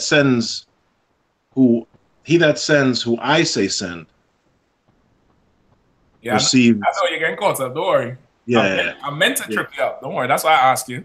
Don't worry. Don't feel no how. Once it is, they get tripped up. Read it one more time. Verily, verily, I say unto you, he that receiveth whomsoever I send receiveth me. And he that receiveth me receiveth him that sent me. All right. Bring me home, somebody. Rocky, sir. Go ahead. No, hold on, Rocky. Don't Rocky, come on. You think I forget? Rocky done put your head down and behind Galawan like this. Rocky over here. Rocky. Go ahead, Rocky. All right. Go ahead. Right. Yahweh said in Yahweh side, right? Right. To the people, right? Now, Yahweh side did his work, right? He going back to Yahweh. Right? Now he will be received by Yahweh side instead of by like maybe Peter or the disciples. Any one of the disciples. That's anybody that's following you. Say that last part again. He would be received by what? By Christ and by Yahweh and Yahweh. Who? Okay, say it one more time. The disciples will be received by Yahweh and by God after. By Yahweh. Musai. All right. Okay, I'll take that for now. That's a good place to start.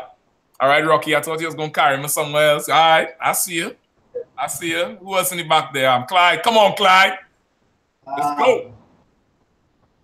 He that receiveth whom I sent receiveth me. Go ahead.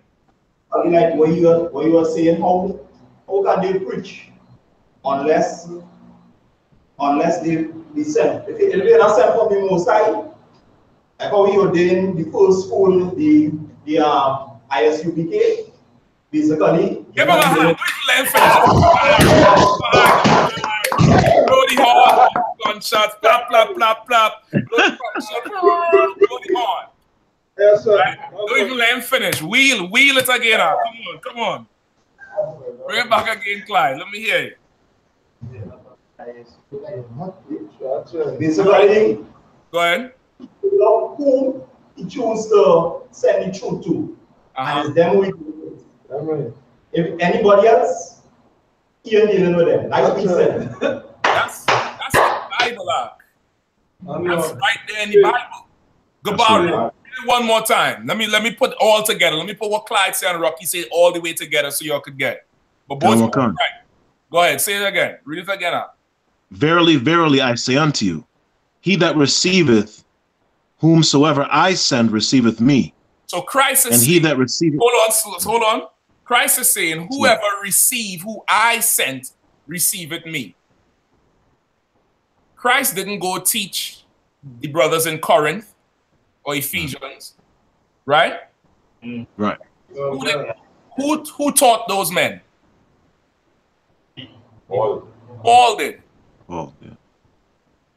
So those men got taught by who? Yes, sir. Go ahead. Who Christ sent, sir, which is Paul, sir. But then they learn from Christ. And I don't want to how do they learn from Christ? Yes, sir. Go ahead, Andrew. Through Peter, sir. Okay, that's okay. Yes and no. Through Peter, but of course, Paul also learned, but Yahushua came to Paul directly and put him on that mission. Right. And Paul still had to go back to Jerusalem and get the okay from Peter before he could even start. You get me? So now, go ahead, Masimba. Yeah, just coming back in reference to what you're saying, sir. The first set of disciples they learned from Paul, sir. And then, for example, Paul sent persons like Timothy, other prophets. Take it back before that. The first set of disciples learned from who? Yahushua. And then he sent them out to the people. And then who did the people learn from? Go ahead, Makim. The disciples, sir. but who did they really learn from? Exactly. You understand? So that's why when they were walking, seeing other people teaching in the name of Christ, Peter was like, yo, who the hell is these niggas? Why do you think he asked that? Anybody know why? Go ahead. Hold on. Galawan, why Peter asks, who the hell is these niggas? I hear them talking about Yahushua, but who's them? Why did Peter ask that? Yeah, why it is he? You remember? You know in the Bible where they saw other men speaking in Christ's name, but they were not part of them. And Peter asked Yahushua, who are these men? Why did Peter ask that? Right. Because they was following somebody else. They was not following Christ. Exactly. Peter looked around and realized, wait, hold up, these niggas wasn't in class. You understand? You understand what's going on? Peter looked around and be like, hold up, I ain't never teach them, man. Christ teaches us. We people. If there's somebody else out there teaching, I would have had to teach them. I don't know niggas. Peter ready to go in the mouth, and Yahushua say, don't worry about them. Don't worry about them. They're going to fail, and everybody going to see who the truth is with. You get the point? Right. So let's say in Trinidad, you see somebody with a UPK shirt, and you look around the room, and it's not one of you all. There's a problem. Right? You're going to be like, hold on, Galawan, who is this nigga here? Galawan going to be like, I don't know, but don't sweat him. Don't worry about him at all. He going to be a help. He going to help us. Because he going to go on the street where, who it was, Nigel? Is Nigel or Sudaka? Which one of you all, the young sister, come up to and ask you if you with them? When they on the streets in Point talking about use a hoe, you across the street use a hoe. Who was that? Nigel? Yes, sir. Yes, sir. Nigel, just refresh me with the story without naming the faggots. But basically, this time when she came home, she was like, "You were them guys in Point. You were these guys." You see, because if you were them guys, I wasn't nothing to do with you. You understand? And you had to be like, wait, hold on, which guys? And then you look around and you realize them niggas not in class. So therefore they don't have the truth. The disciples learn from Christ. The people learn from the disciples. Get the point? It's a chain of command. It's a hierarchy. Don't nobody have no personal relationship with the Most High. Right. You report to the man above you, and that's that. Get the point? That's just how it is. Go ahead, Art. Would this be a precept, Ephesians 4:4? Let me hear you. There is one body and one spirit, even as ye are called in one hope of your calling. That's it. Listen, read one verse down. Verse 5. One Lord, one faith, one baptism. That's it. What more you want? That's in the Bible. Christ say, if I didn't teach you, you're not in the truth. So I don't care how much, you study the Council of Nicaea and you could recite, the history of Susanna and Bella and the Dragon. I don't give a rat's ass about that. If you ain't sitting one west, you're not in the truth, nigga. That's that. Lord, you're not in the truth.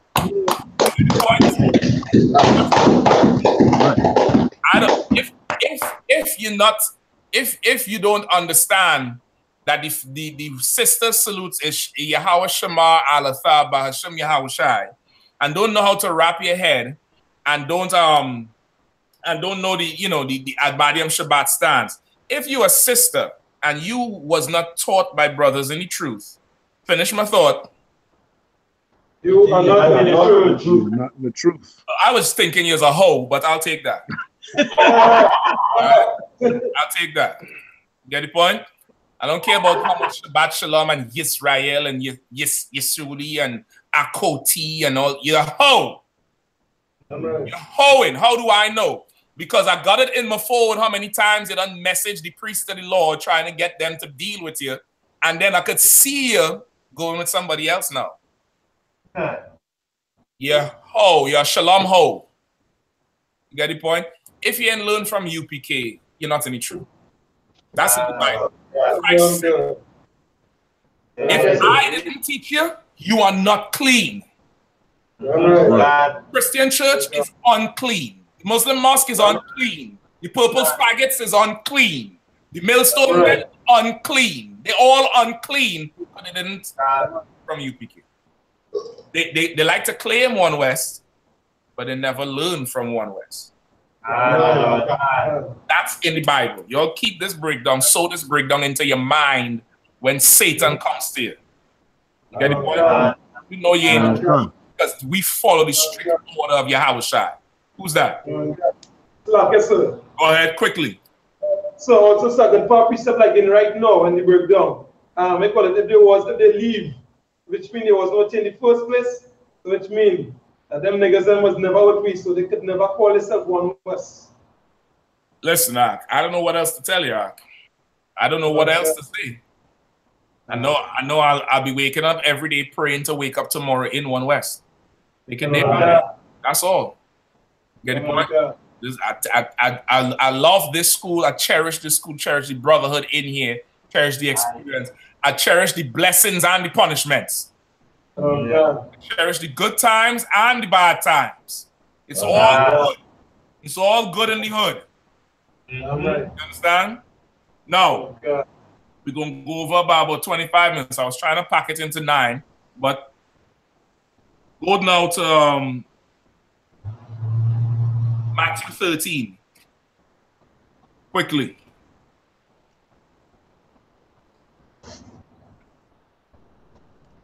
Title 1 Khan. Verse 1, sir? Yeah, please. Matthew chapter 13 and verse 1.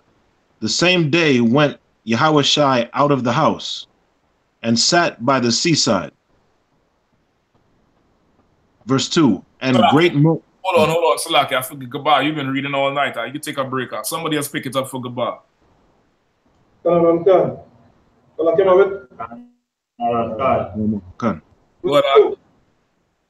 And great multitudes were gathered together unto him, so that he went into a ship and sat, and the whole multitude stood on the shore.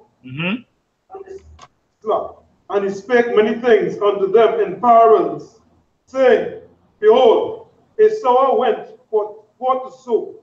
Brother, Salaki, I'm just getting that. For the life of me, I'm just getting that.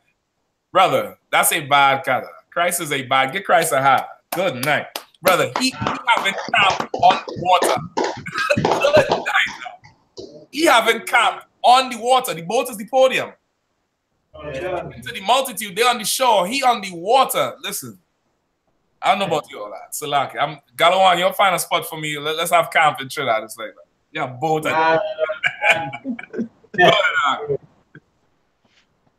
Verse 4. And when he sowed, some seeds fell by the wayside, and the frogs came and devoured them up. Go ahead. Verse 5. Some fell upon stony places, where they had not much earth, and forthwith they sprung up, because they had no deepness of earth. Verse 6. And when the sun was up, they were scorched, and because they had no root, they withered away. Verse 7. And some fell among thorns, and the thorns sprung up and choked them. You don't? Please. Verse 8. But other fell into good ground and brought forth fruit, some 100-fold, some 60-fold, some 30-fold. Who hath ears to hear, let him hear. All right. right, you're ready? You're ready to leave the room, or you're good? You're straight? You're sounding a little bit shocking. That's all night, sir. That's all night. All right. Y'all have strong drink in there. Y'all look like y'all need some strong drink. We're Rocky. Rocky, you good? I think I'm good. Like sir. Go ahead. You know, in any corner. I seen that soup here. God damn, Slakia. Listen, that ain't here for none of y'all. Don't worry about that. That bitch get here to long. Just trying to come into the truth. All right. So this is parable of the sower. All right. But for time's sake, we probably mightn't go through it all. We'll see if we can get through it all. Right. Some fell by the wayside and got devoured by the fowls. The fowls came and devoured them. What is that talking about? If I could try something, Go ahead. Some fell by the wayside, talking about somebody Israelites fell away from the truth, and the heathens come and devour them. Anybody else? So, sir. Also, sir, could the falls be fake camps as well, sir? False camps that suited their lifestyle and all the lusts, would allow them to fulfill all their lusts in them fake camps. So, them nastiest birds, fowls, you know, take them up, sir. You're on it. Both you all on it. All right. Not just fake camps, but more Christianity. Okay. Who are they hand up back there, Clyde? Basically, so the same thing that you're saying, basically, because the fake Israelites is Christians. Right. And the devil, so they're going back to Christianity, basically. That's it. Okay, and okay, what is the seeds? What does the seeds represent? Like I said, Go ahead. The truth. Seeds is the truth.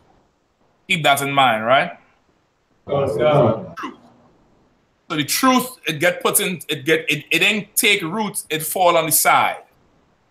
And then, the false doctrines and religions come and take it up and start their own thing. Get the point? Some fell on stony places. What are we talking about?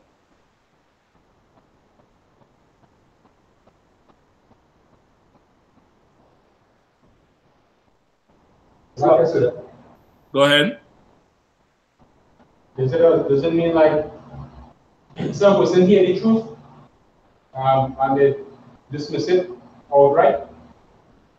Read it again. Who was reading? Read verse 5. Like I said. Matthew chapter 13 and verse 5. Some fell upon stony places where they had not much earth, and forthwith they sprung up, because they had no deepness of earth. Now, what is it? Come on.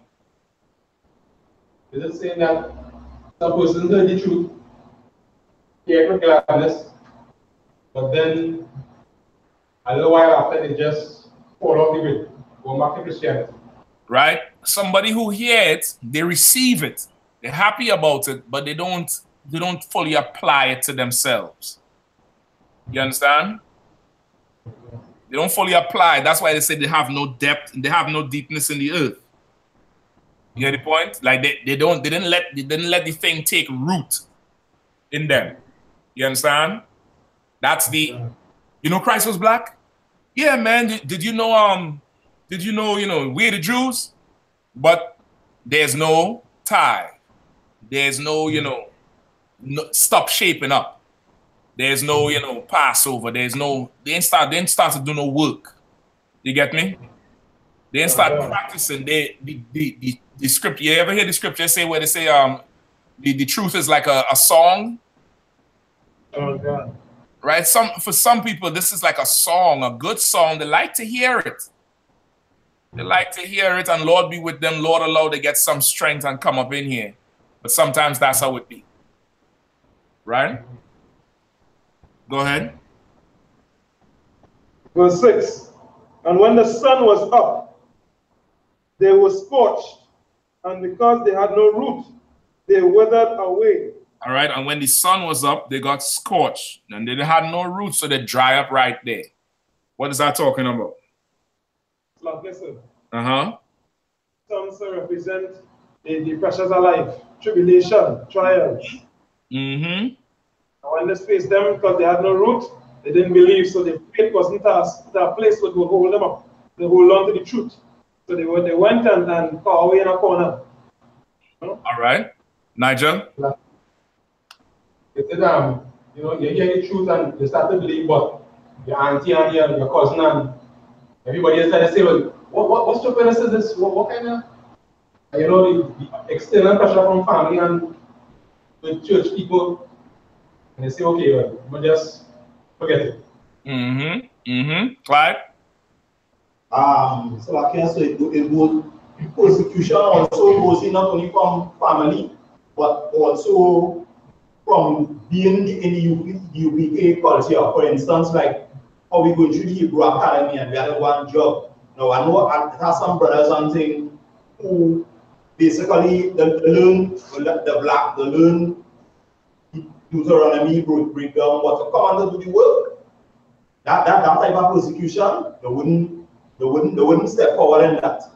Okay, that so is more the first part where it ain't take okay, the Hebrew Academy is not persecution. The Hebrew Academy is where men are forged like a sword. Have you ever seen how a sword is forged? You take iron, you put it in heat, you melt it, you take it out, you bang it into shape, then you dip it in cool water. Then you melt it again, you bang it. That's the Hebrew Academy. If you get through that, you are going to be a sharp, powerful, strong sword. You get the point? That's not persecution, that's building a man.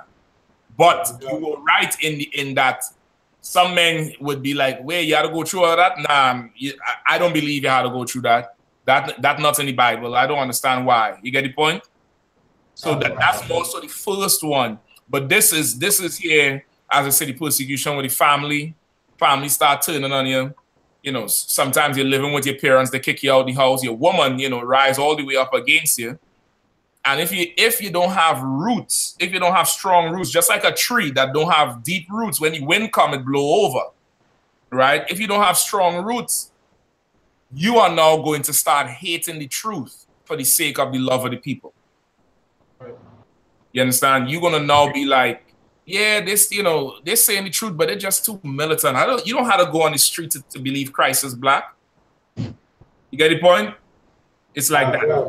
And they just, you know, when the sun come out, they just wither away. Right? Go ahead. Like I said, verse 7. And some among thorns, and the thorns sprung up and choked them. All right. So what are we talking about? Like I said. Who's that? Yeah, myself. Go ahead, Al. This more or less going into some fell among thorns, right? The thorns sprung up. That's the things that you about, your own personal plan and your own personal agenda, right? When the truth comes, that becomes something more important to you and choke your duty. So your job choke your duty. Okay. Okay, I'll take that. Anything else? Now, guess what? Go ahead. Like some of the things in them, the thorns could be representing some of the things that need or you feel you need. Some of them might be pressing things, you know, bills, or there's some trial where you had to pay off something in that time, and you know it affects your mind to the place so you let it take you out of the truth because you feel like this is so much pressure that I can't take this, that I have to go and seek all that instead of serving the Most High, trusting the Most High to take it through. Okay. Okay. Okay. Go ahead. Is making things more important than the truth. Okay. For example, you know, we talk about the jobs, the career, sometimes family, wife, all these different things that you know that because of the truth it becomes a thorn in your side. So you have to choose either this or the truth. Right. there's something else that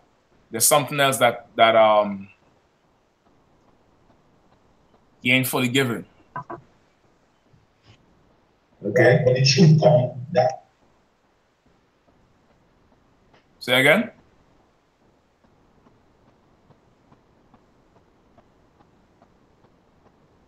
Say again, huh? Okay, but it should come that becomes something more.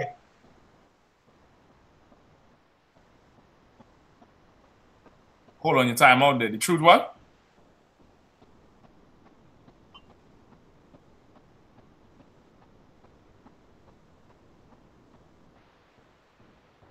God damn it. The white man is the devil. That's all I can say. God damn. Well, we off? Live, sir. Very live. All right, we straight? Yeah. All right, yeah, what you saying? The truth what? Masimba? Yes, sir. Yes, sir. Mm-hmm. I want to add something in the final if they could go along these lines, like, for example, falling among the thorns, this could be talking about, like, your vices. Yes. Yes, the things you struggling with, precept. Yes, sir. Come on. Is it James 1, 12 to 14, sir? That's good, but give me the word thorn in it. Oh, but Paul, sir, I got paraphrase it. Give me 2 Corinthians 12. Oh, God.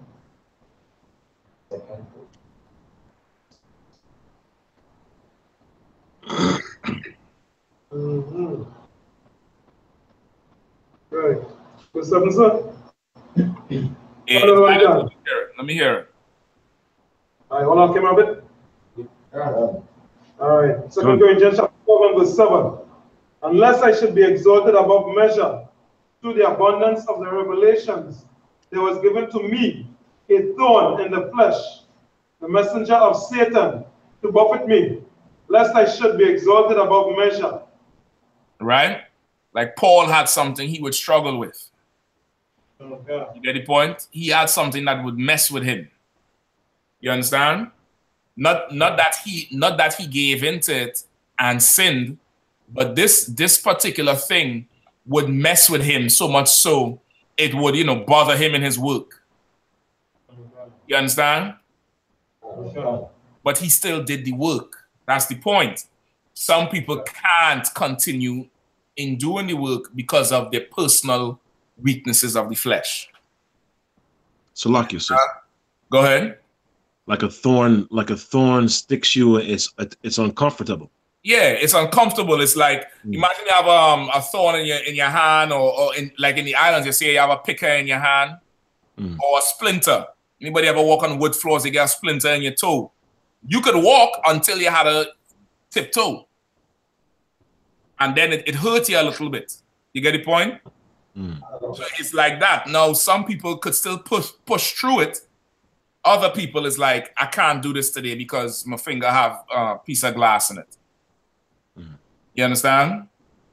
So that's symbolic of the thorns. Your own personal struggles, the riches of this world, the things, the desires of this world, the lust and the wants of this world that appeal to your flesh. You can't control it enough, so much so that you begin to become unfruitful. It's like that. Get the point? No, that's levels to be on at. All right, go ahead. Matthew chapter 13 and verse 8. Well, I'll give a bit.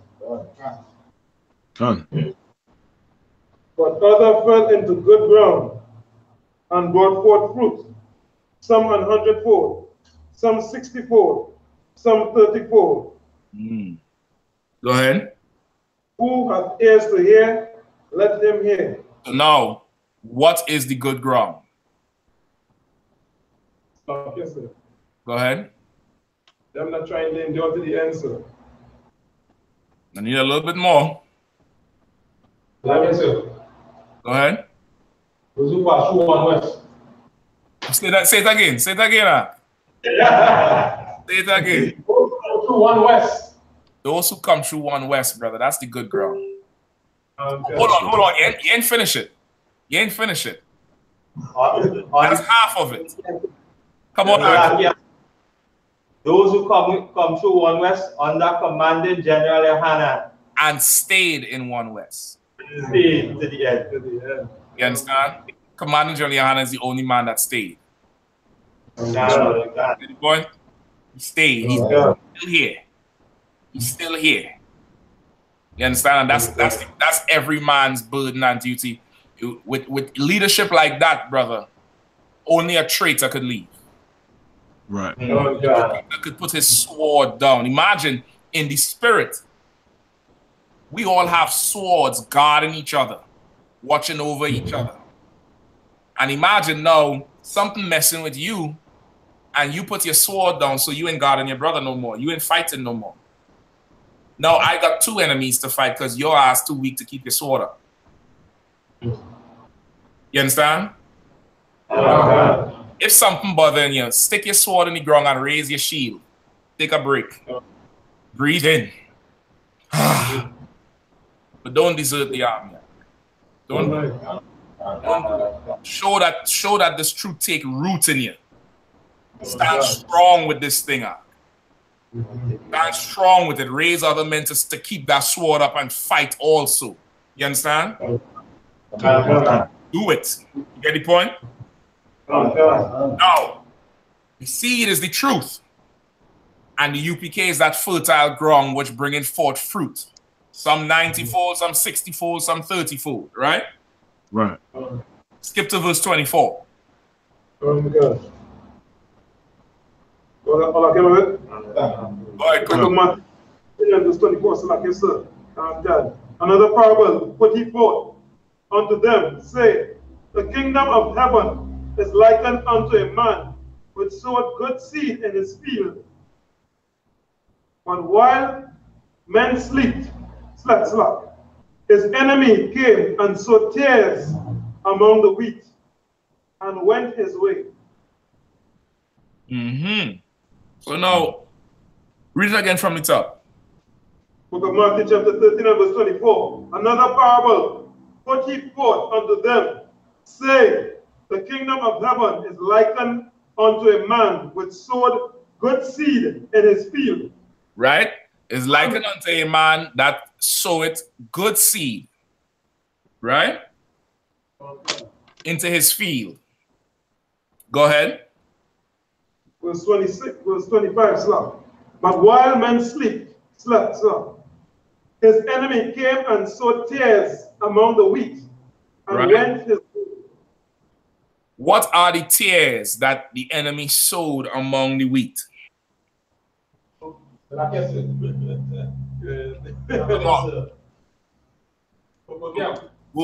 there with me? Who's that? Clyde? Go ahead, Clyde. All it takes to pull people away from the truth. I need a little bit more. Go, I think Nigel had his hand up after. I'm gonna come around to the front.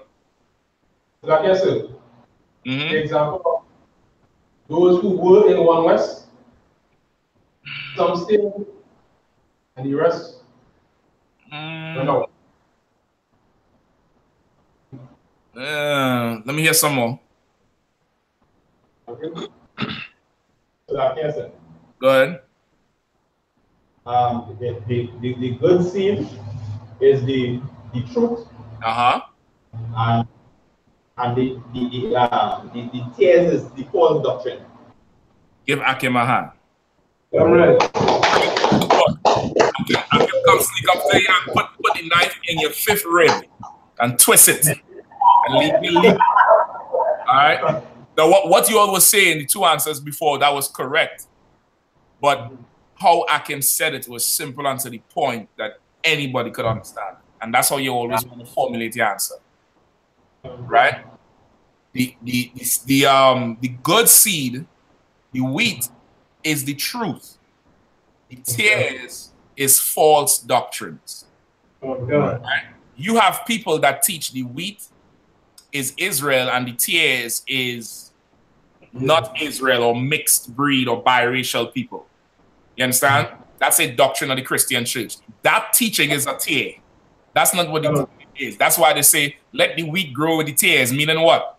let white people in, let Africans in. We don't, you ever hear them say, you don't know who is Israel? We don't know everybody who is Israel. So because we don't know everybody, go bring the whole of Ghana in. Right? It's possible they could be Israelites. Shit, well, that possibility I will never explore. Salam. Go ahead, Sean. Quick question, right? But while men slept, is that like the only men that left one west in the beginning?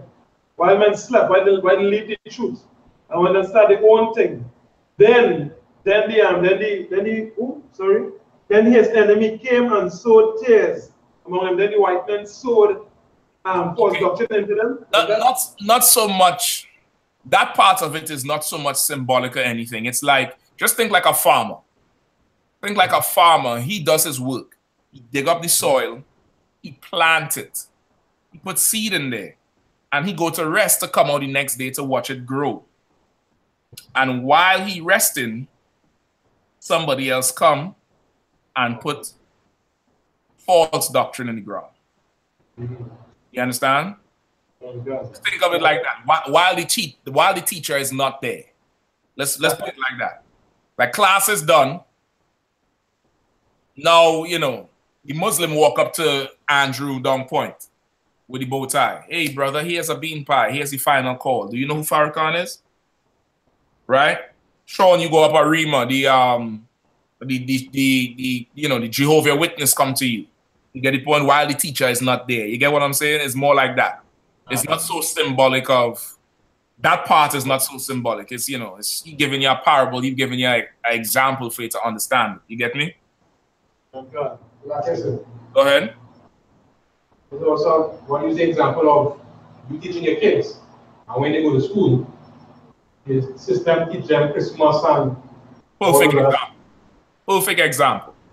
I can tell you, give him a hand. Perfect example. I can tell you that firsthand. I remember the first time they had a birthday party in one of my children's school, brother. Teacher called me concerned, so I'm thinking, well, something happened to the girl. She probably fall and hit her head or something.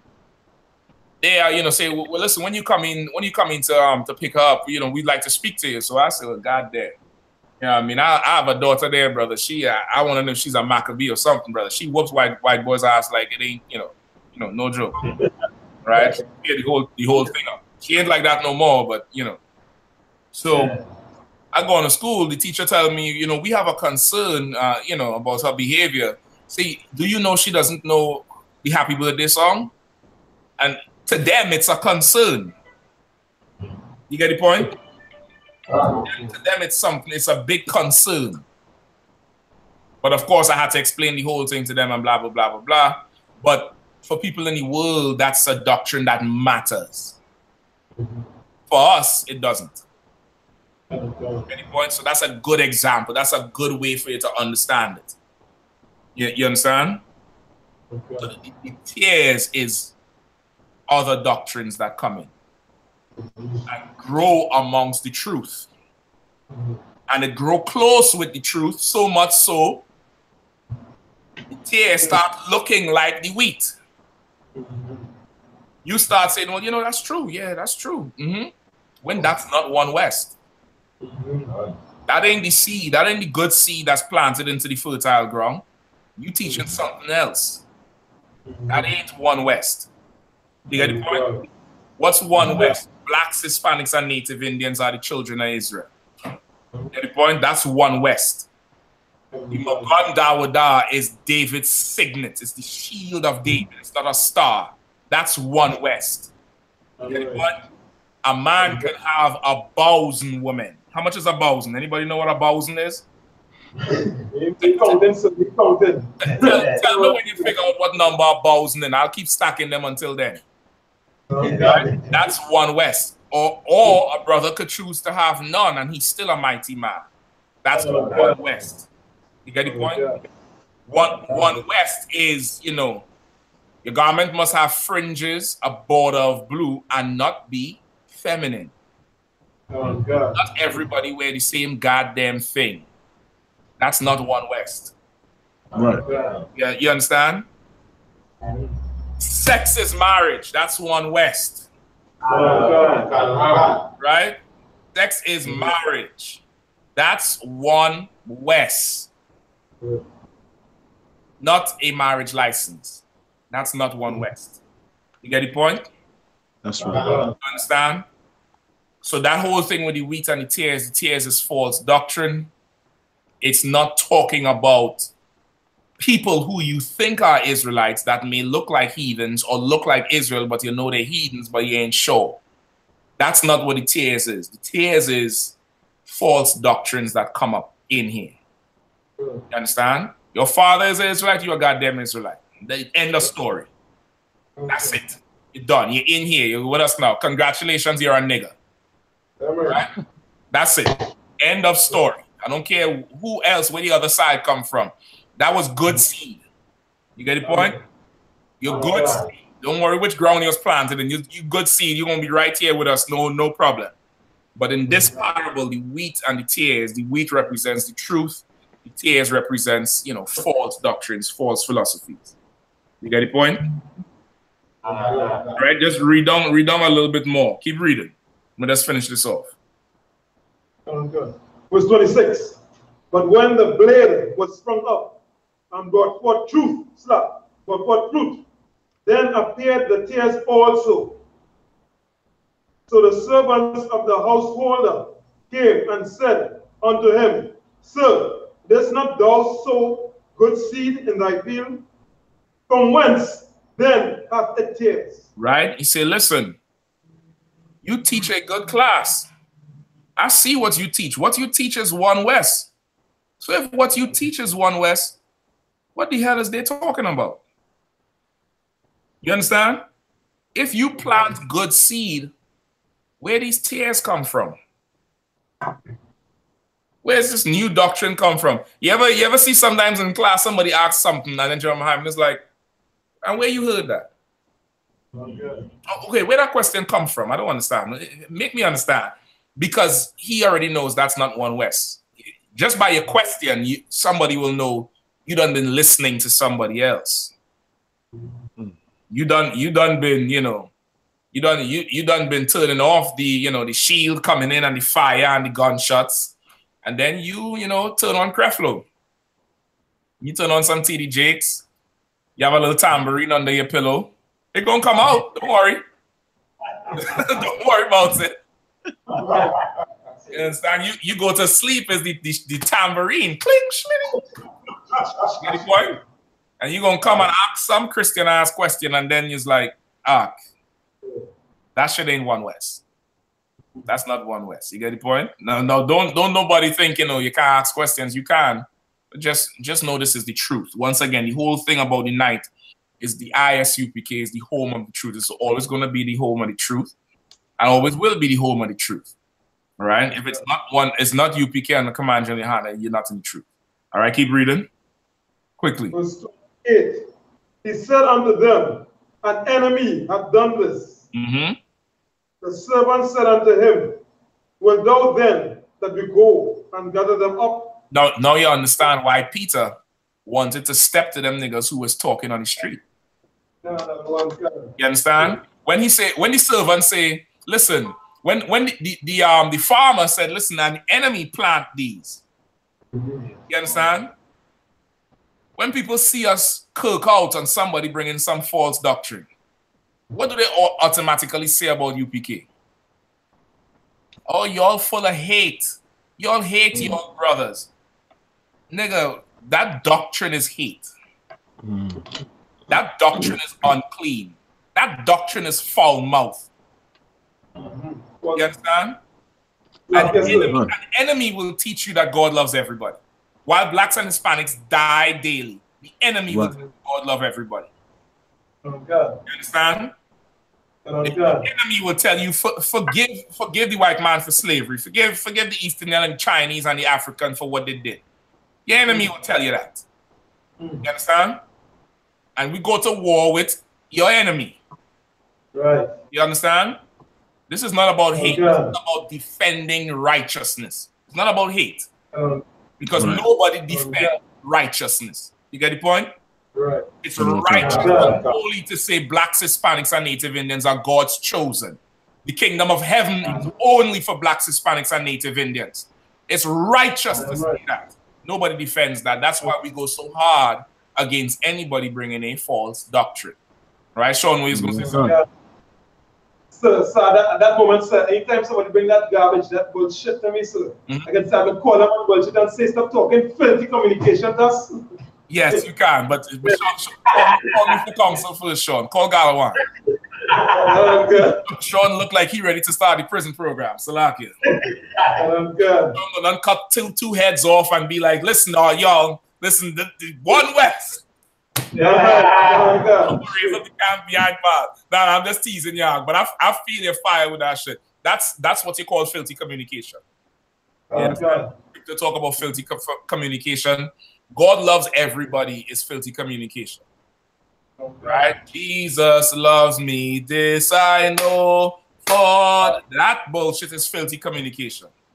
Any point? You understand? Keep reading. Let's finish this off quickly. But he said, nay, lest while ye gather up the tares, you root up also the wheat with them. You understand? So now the servant is like, let's go pull the weed out. Now understand this is a metaphor used in farming. Anybody ever dealt with agriculture or farming? If you plant something and the weeds start growing, can you just go pull the weeds up? What will happen? The wheat will come with it. That's it. You might uproot the good shit.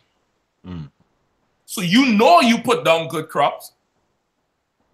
The farmer say, nah, don't do that. You're going to kill the wheat too. Let the wheat grow with the tares. The wheat growing, right? So the truth is there.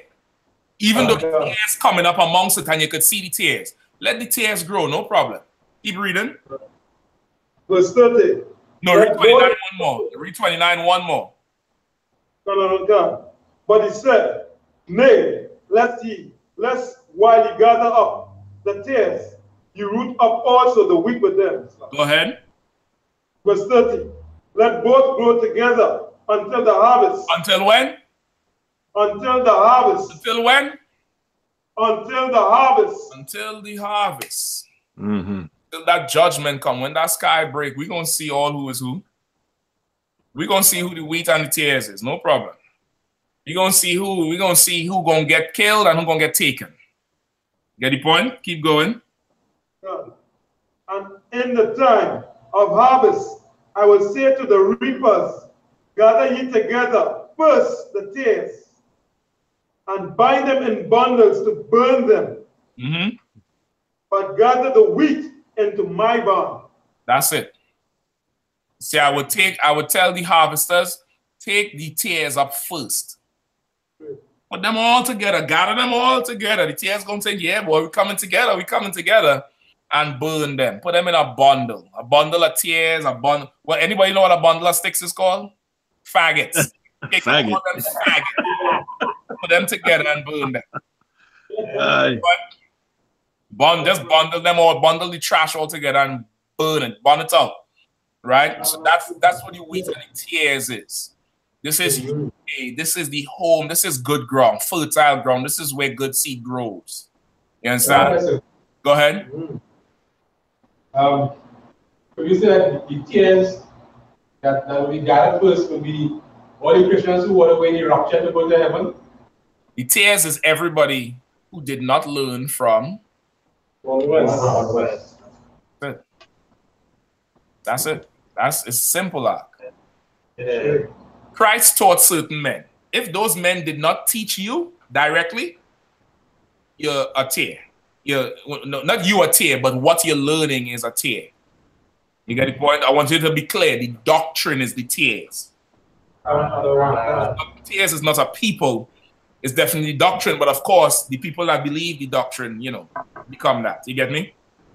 Right? But just to be clear, because of what Christians teach, that the wheat and the tares is talking about heathens coming into the truth with Israel. Because, where we don't know, you really don't know if you go back 4 generations, who's to say, Becky's father wasn't black? right? Just because you want, you know, blonde hair all up in your face. Keep laughing. Keep that dog if you want. I'll get some of these bad sisters up in here, and they're bad as could be. Get the point? We turn the TS is about doctrine. You understand? All right, we cool? Any question? Okay, I know we had one more question. God damn, 9:43. Let's get it next time, right? With that, we pass the class over to Priest and Officer Galawa.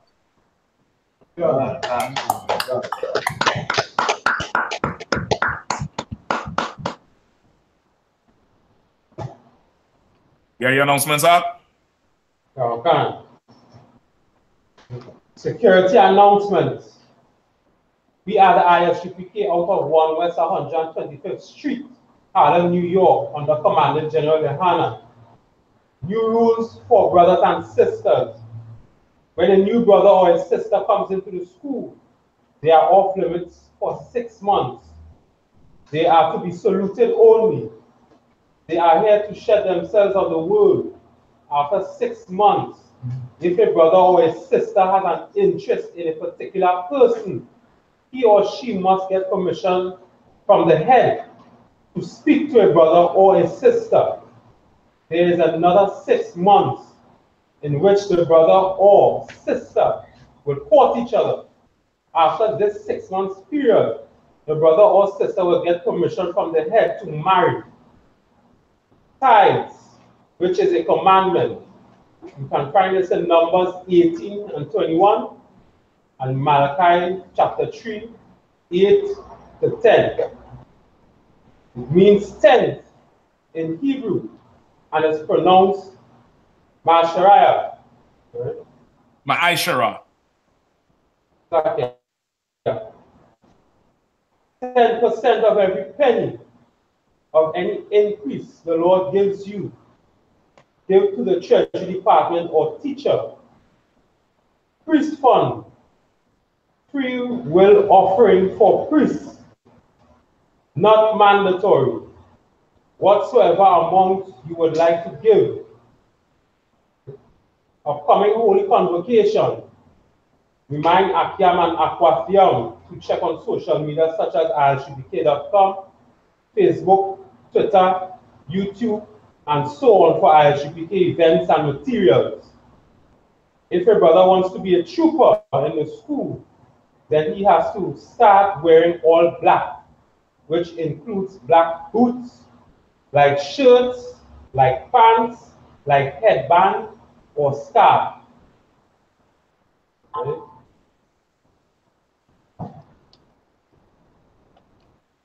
Right. Imagine. Right, imagine, which means to stand. Which means turn and face east.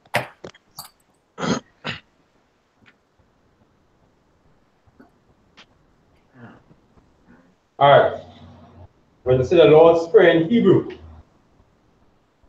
Abanawa, Abanawa, Shabbat Shemaya, Shabbat Shemaya, Wadash, Wadash, Ayah, Ayah, Malakwata, Tabaa, Ratazaka, Ayah, Aisha, Baharata, Kawa, Ayah, Bashemaya, Nathan, Noah, Laham, Kal, Yawam, Wasalak Nawa, Kawabwat Nawa, Kasalak Nawa, Kawabwat Yanawa, Lawa, Tabaya Nawa, Banasayam one, Abal, Hawashinawa, Maya, right, Kaya, Laka, Hamakalwa, Waha, Wahasapara, La'ai Walam,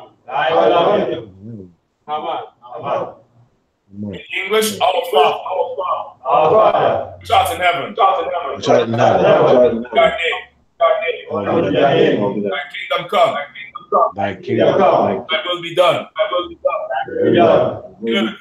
Good in earth, as it is in heaven. as it is in heaven. Give us this day. Give us this day our daily bread. And forgive us our debts. And forgive us our debts, as we forgive our debtors. as we forgive our debtors. And lead us not not into temptation, into temptation, but deliver us from evil. From evil. For thine is the kingdom, for Thine is the kingdom, and the power, and the power, and the glory, and the glory, forever. forever. So be it. So be it. We're going to say the power, prayer in Hebrew. Yahweh, Yahweh, Bahashem, Bahashem, Yahweh Shai, Shai, Bahushai, Nathan Nanawa, Nathanawa, Haka, Haka, Haka, Haka, Darapa, Haka, Kalma Kaula, Kalma Wakal Marawa, Haka, Haka, Lataha, Haka, Hamakazrayam, Haka, Haka, Haka, Lahapayam, Haka, Hamasyam, Haka, Haka, Haka, Alrahwa, Alrahwa, Hatamahara, Almatala, Lagarashan, Lagarasha, Bahashem, Bahashem, Yahweh Shai, Shai, Tawarama. In the English, Yahweh. Yahweh. In the name of Yahweh Shai. In the name of Yahweh. Please Please give us the power. give us the power. Power to heal. The power to heal All manner of sickness. all manner of sickness And all manner of disease. and all manner of disease. The power to cleanse the lepers. power to cleanse the lepers, The power to raise the dead. power to raise the dead, The power against unclean spirits. power against Against unclean spirits. To cast them out. To cast cast them them out. In the name of Yahweh Shai. in the name of Yahweh Shai. Thank you. Thank you. So be it. So be it. When I say the blessings of the power structure,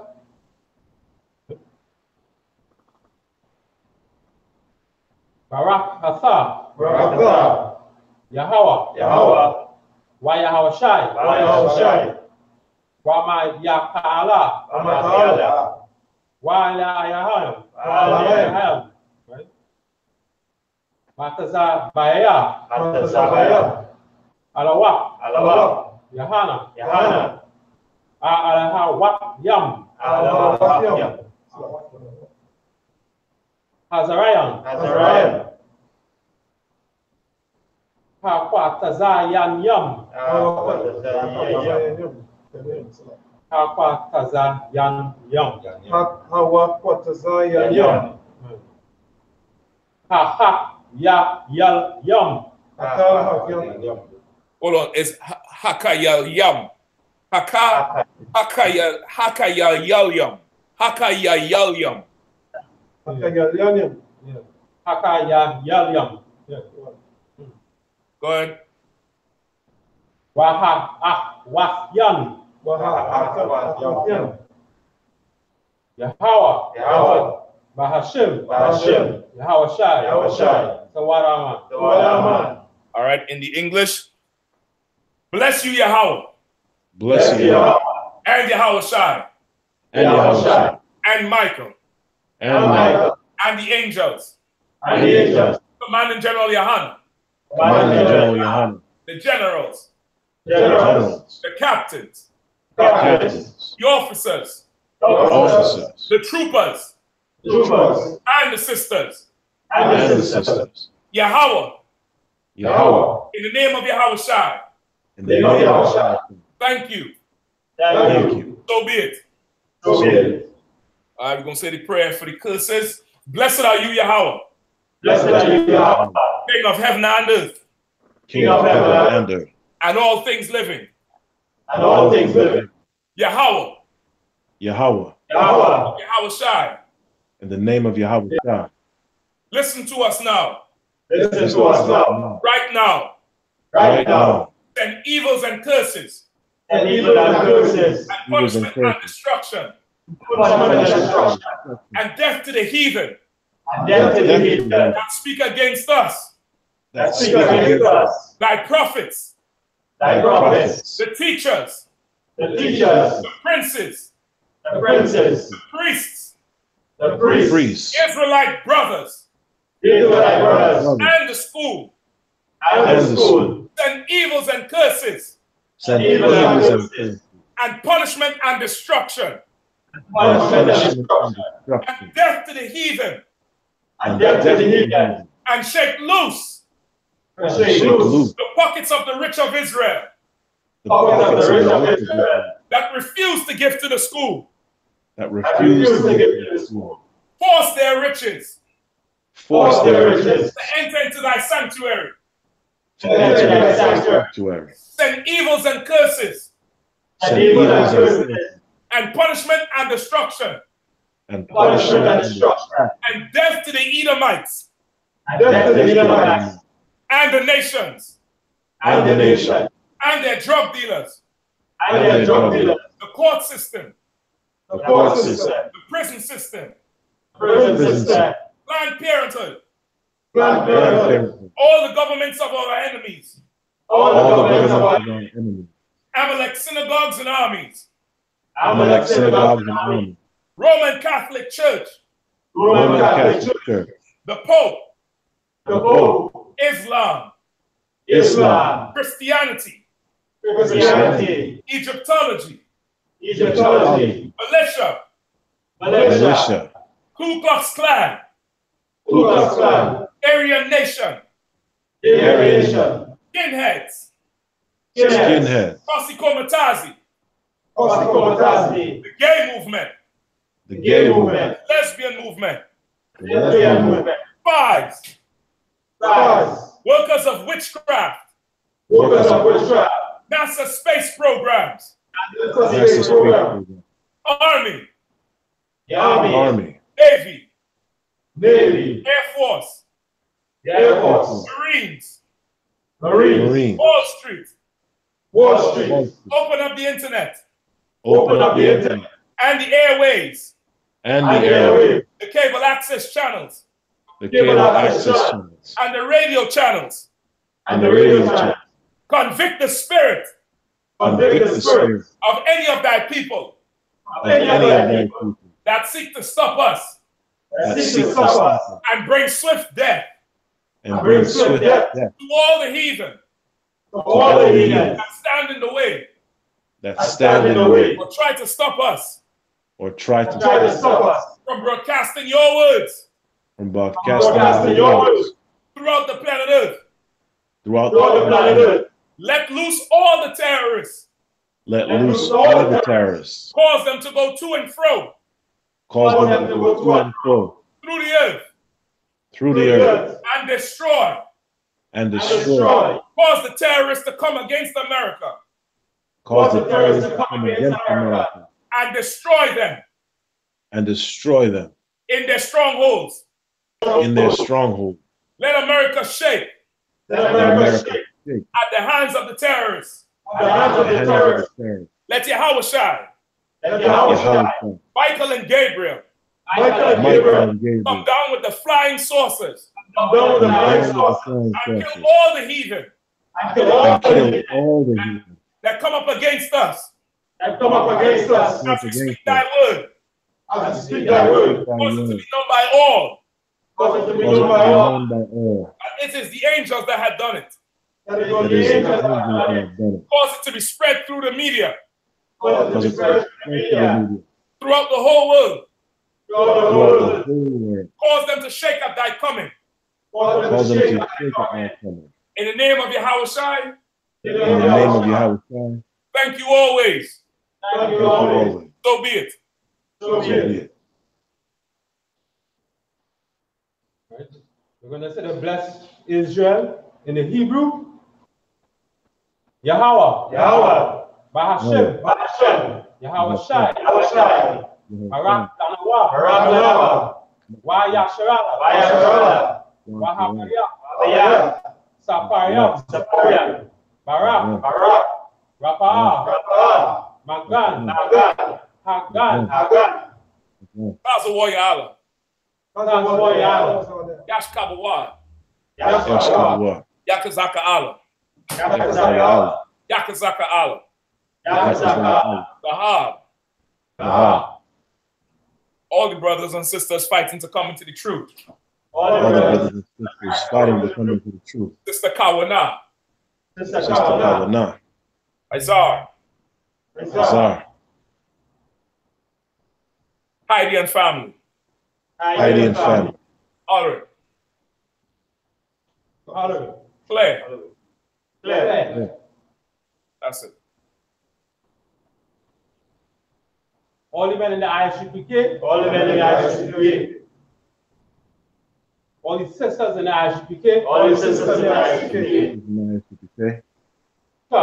Shika. Hila.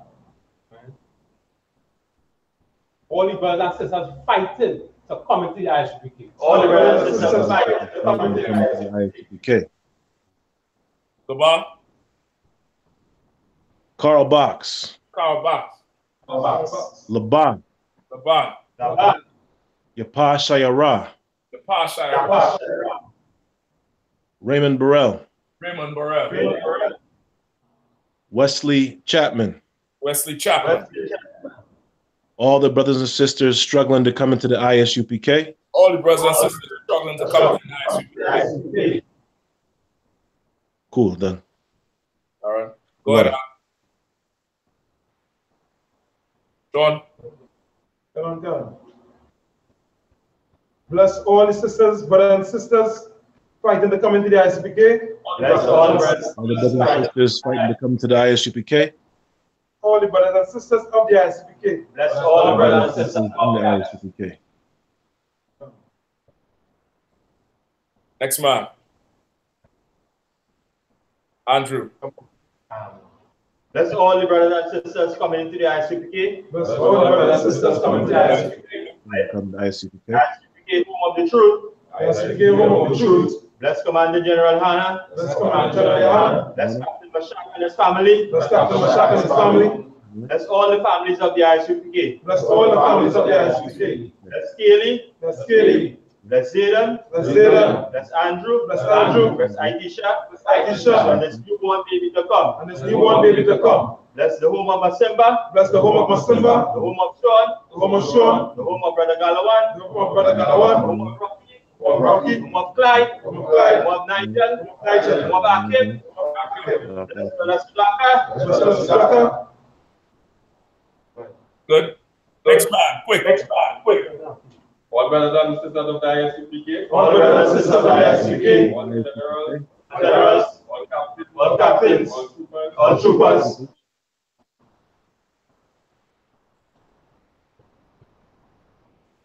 Brothers and sisters of the I.S.U.P.K. All the brothers and sisters of the I.S.U.P.K. Generals, captains, troopers, the officers, and all those fighting to come into the I.S.U.P.K. All those fighting to come into the I.S.U.P.K. Let's Commander General YAHANNA. Let's Commander General YAHANNA. All the captains, generals, all the troopers, all the households of I.S.U.P.K. and all the households of I.S.U.P.K. I.S.U.P.K. Bless all the houses of I.S.U.P.K. Bless all the houses of I.S.U.P.K. Bless Risa. Bless Risa. Nicholas. Nathan. Lisa. Richard. Martin. All the families. And all the families of Israel. Families of Israel. Bless the Commanding General YAHANNA. Bless the Commanding General YAHANNA. Captain Mashak. Bless Captain Mashak. Bless my daughter Kadima. Bless Kadima. Bless all the brothers and sisters of the I.S.U.P.K. Bless all the brothers and sisters of the I.S.U.P.K. All the generals of the I.S.U.P.K. All the generals of the I.S.U.P.K. All the women of the I.S.U.P.K. All the women of the I.S.U.P.K. All the families of the Trinidad and Tobago branch of the I.S.U.P.K. And all the families of the Trinidad branch of the I.S.U.P.K. Next man. Hashem. Yahawashi. That was it? What I know. That's it? Done. All right, cool. So what in the English, what we just said was Yahweh in the name of Yahweh Shai, bless us and Israel and the school. Bless, heal, shield, protect all the loved ones we just named in the name of Yahweh Shai. Thank you, and so be it. All right. Galwan. Let's give the teacher one courtesy salute. And Majam Shabbat. I Majam. Yahweh. Barak. Barak. Yahweh Hashem, Yahweh Shai Barakatam. Yahweh Hashem, Yahweh Shai Barakatam. Yamata. Go ahead. Gracias, Smith.